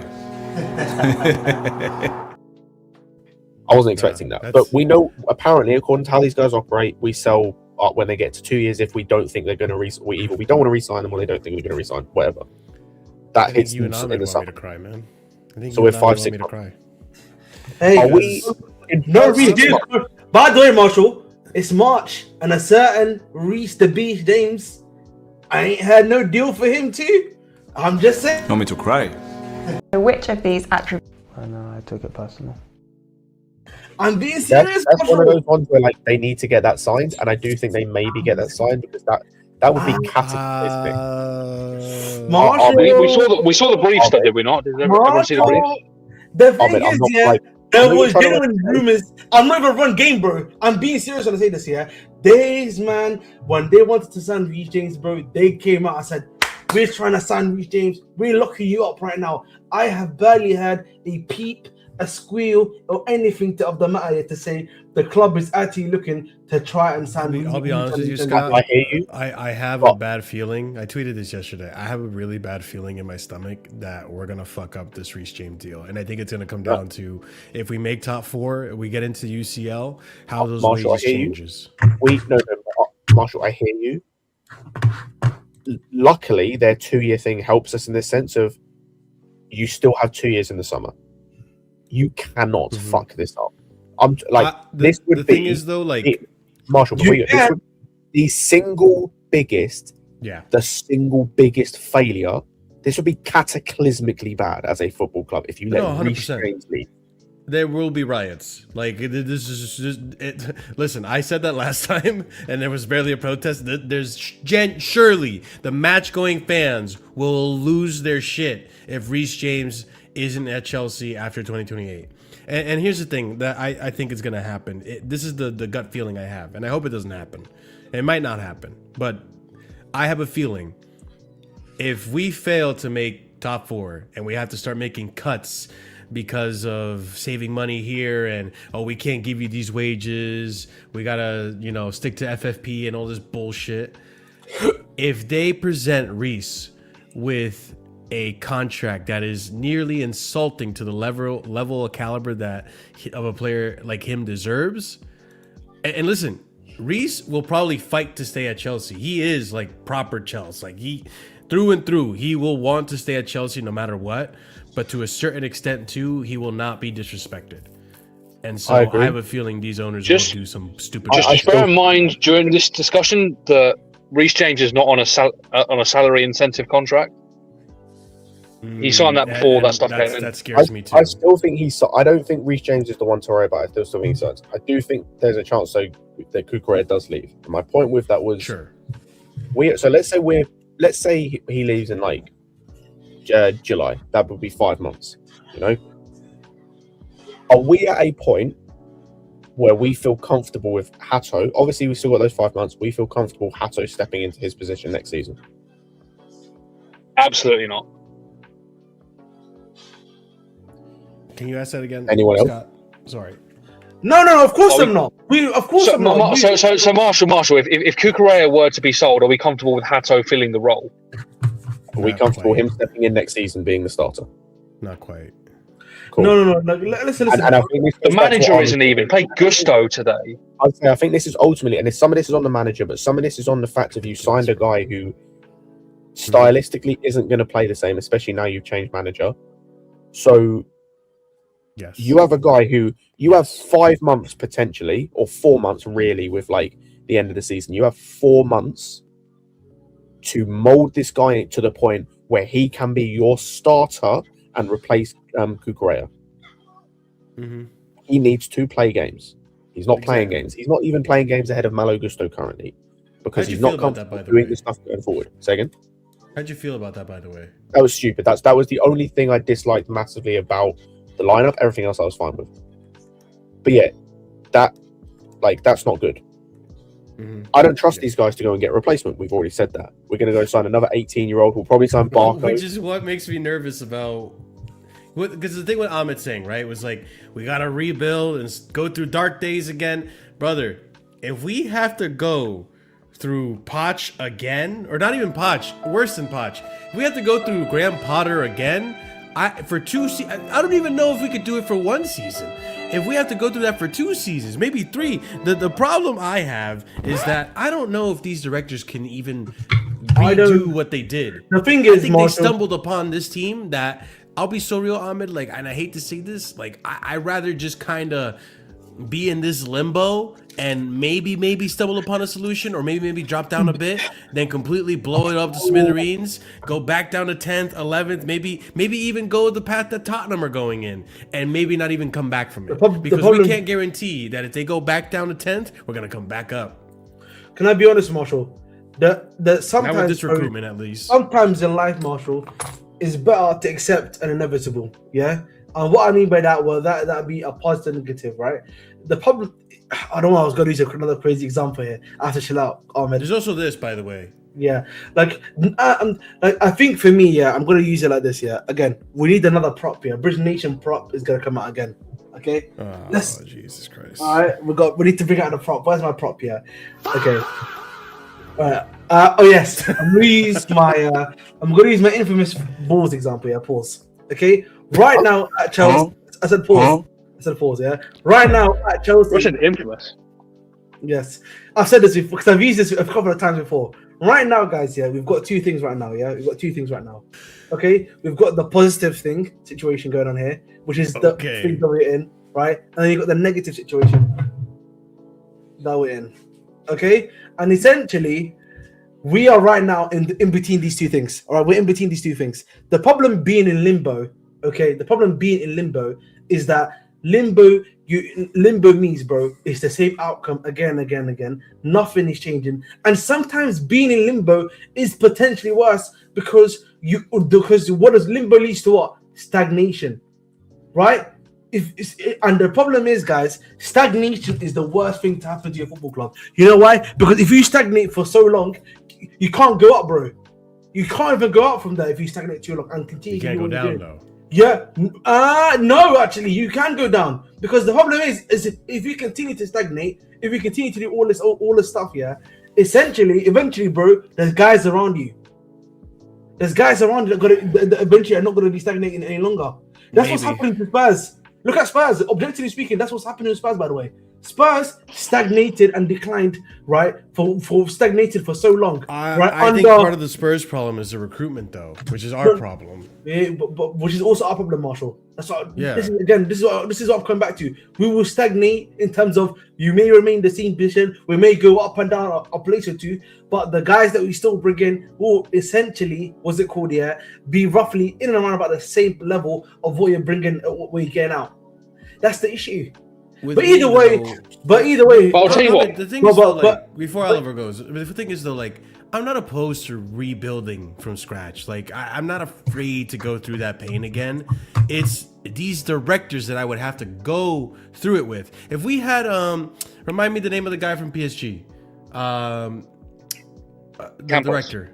Yeah, if we had a Campos, fuck it, I'll even take Michael Edwards right now. If we had a proven director that has shown he could build strong teams and we can push going forward that way, I'd be like all for it. But it's these guys. They're playing a guessing game. They were lucky to stumble upon a Palmer. They were lucky to well, maybe not so much with Esteval, but like, you know, they took gambles on these players and it ended up paying off.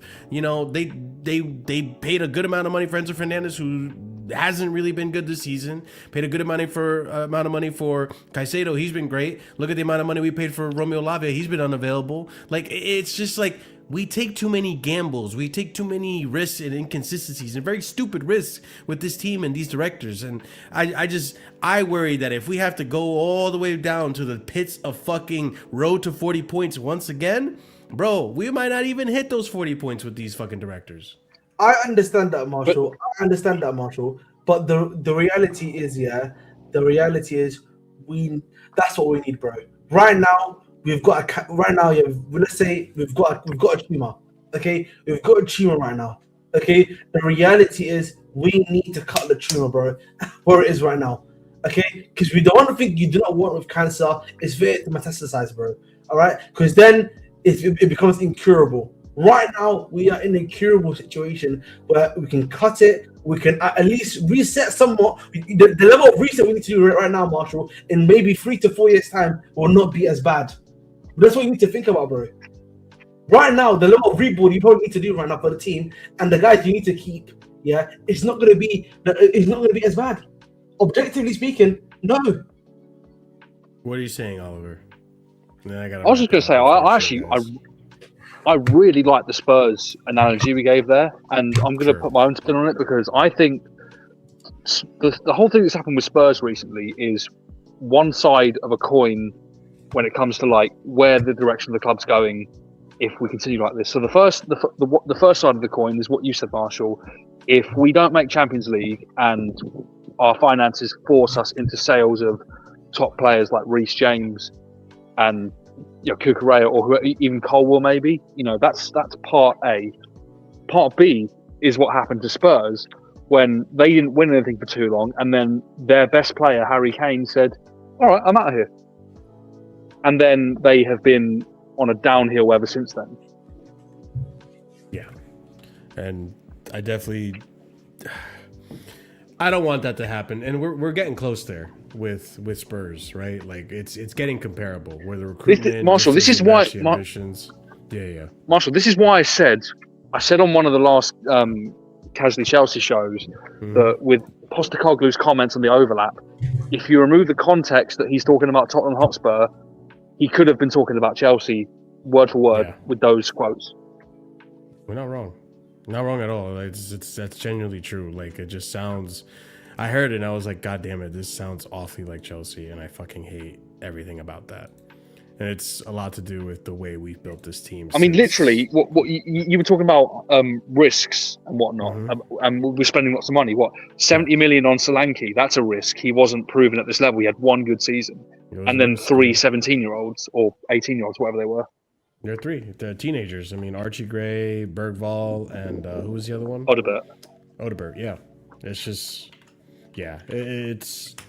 I want to be ambitious. I listen, I think there's a way, like I've said multiple times, I think there's a way where the model does work, but it depends on the quality of people you bring in. And I don't think we're taking account for quality. I think we're just going for bargain. I'll tell you how this works. And obviously you can't do it in... Here's how you do it. And you obviously, you can't do it in exactly the same way. There has to be some refinements because this team does not win consistently. Yeah. But if you look at how Borussia Dortmund do things, if you want to do the young player thing, you go ahead and do that. But you need to have... historically, a Mats Hummels at centre-back, they're trying to tie down currently. They're trying to tie down Schlotterbeck to a new contract. These are top-class defenders that form the base of their team. Gives them the platform for young players to play well. We have the experience base, but the quality is on the floor in terms of the centre-backs. Exactly, and that's been our biggest issue this season. Like, I understand there's some games where our attack just isn't attacking, but if you look at how, again, what was the stat, guys? 19 points dropped from winning positions. Yeah, when that's the highest in the league, Marshall. That's the highest in the league. when you look at that stat, people, you're in a winning position. That means you have conceded goals to lose the game. I'm not looking at my attack this season and saying this is the reason my season was a failure. Yes, there's a big part of what's going on in there that, like, Garnacho, Gittins, Delap, yes, they're at fault. But we're still able to at least get part of the engines going, right? The defense, time and time again, just continuously conceding goals. And I'll be honest with you guys, outside of Hull City and these lower league games, have we kept a clean sheet in the Prem? Did we concede to Palace? Since Rosinha came in, we conceded to Palace. Remember? Oh no. Okay. I don't think we did we kept concede a to clean Brentford? sheet. Oh, Brentford. I think Brentford was 2-0, right? We got away with that. I think it was 2-0. Yeah. Yeah. Other than that, I can't. Like, defensively, we just don't look good right now. We look more exposed. No. And, you know, we've said this a few times. And by the way, not Sanchez's best game today at all. Like, his passing was off. Oh, yeah, I forgot to mention that. His passing was way like, off. I don't shot stopping and stuff. Yeah, his passing was terrible. Yeah, I don't think we need to go into a massive tangent about that. No, we but don't. just in general for this season, you got to feel so bad for him. Again, not his best game today. Needs to fix up on that. And I based on this season, I bet that he will. We said this in the Discord. If we had kept the clean sheet in games we'd have clean sheets in, where we're supposed to keep clean sheets, you know, these ones from winning positions and stuff that we keep dropping points, brother, Sanchez would be in contention for Golden Glove this season, just based off clean sheets. Yep. Like, that's ridiculous. So it is what it is. Hopefully, again, the next game is against Arsenal. That's coming up next Sunday. So that's Sunday. Another 8 days till the next game. So they have plenty of time to fucking reflect on this shit, rest up, whatever players you gotta rest up, but show up to that game. I swear to God. I mean, that's one of those games where if we get a draw, I'm okay with it. But if we fucking lose, we'll like do a preview for it later on in the week. But if we fucking lose, I'm gonna keep it real. It's gonna get dark. It's gonna get dark. I'm gonna keep it real. I'm gonna keep it real. We're getting an L, bro. I'm sorry to say that. There's no bold fraud that used to be tactically adept at facing the top sides now. I'm gonna keep it real. And that's the part that makes me nervous, but don't worry, though. I hope he goes Juve and gets crashed on though. So Juve with those kits today? Yeah, not it. That's another L. I bought that kit, by the way. I've actually bought that kit personally. The prison kit? That looks cool. That looks fucking cool. Yeah, it looks like you. Yeah, it looks good on you. Specifically, you. You belong in prison, mate. That's where you belong. Are you saying that for a certain reason, Marshall? But you know, we're not aware of. That was an own goal, bro. Well, there you go. We're just gonna send you off. All right, I gotta get the fuck off the stream. All right, big up to every single one of you. Have a wonderful rest of your day.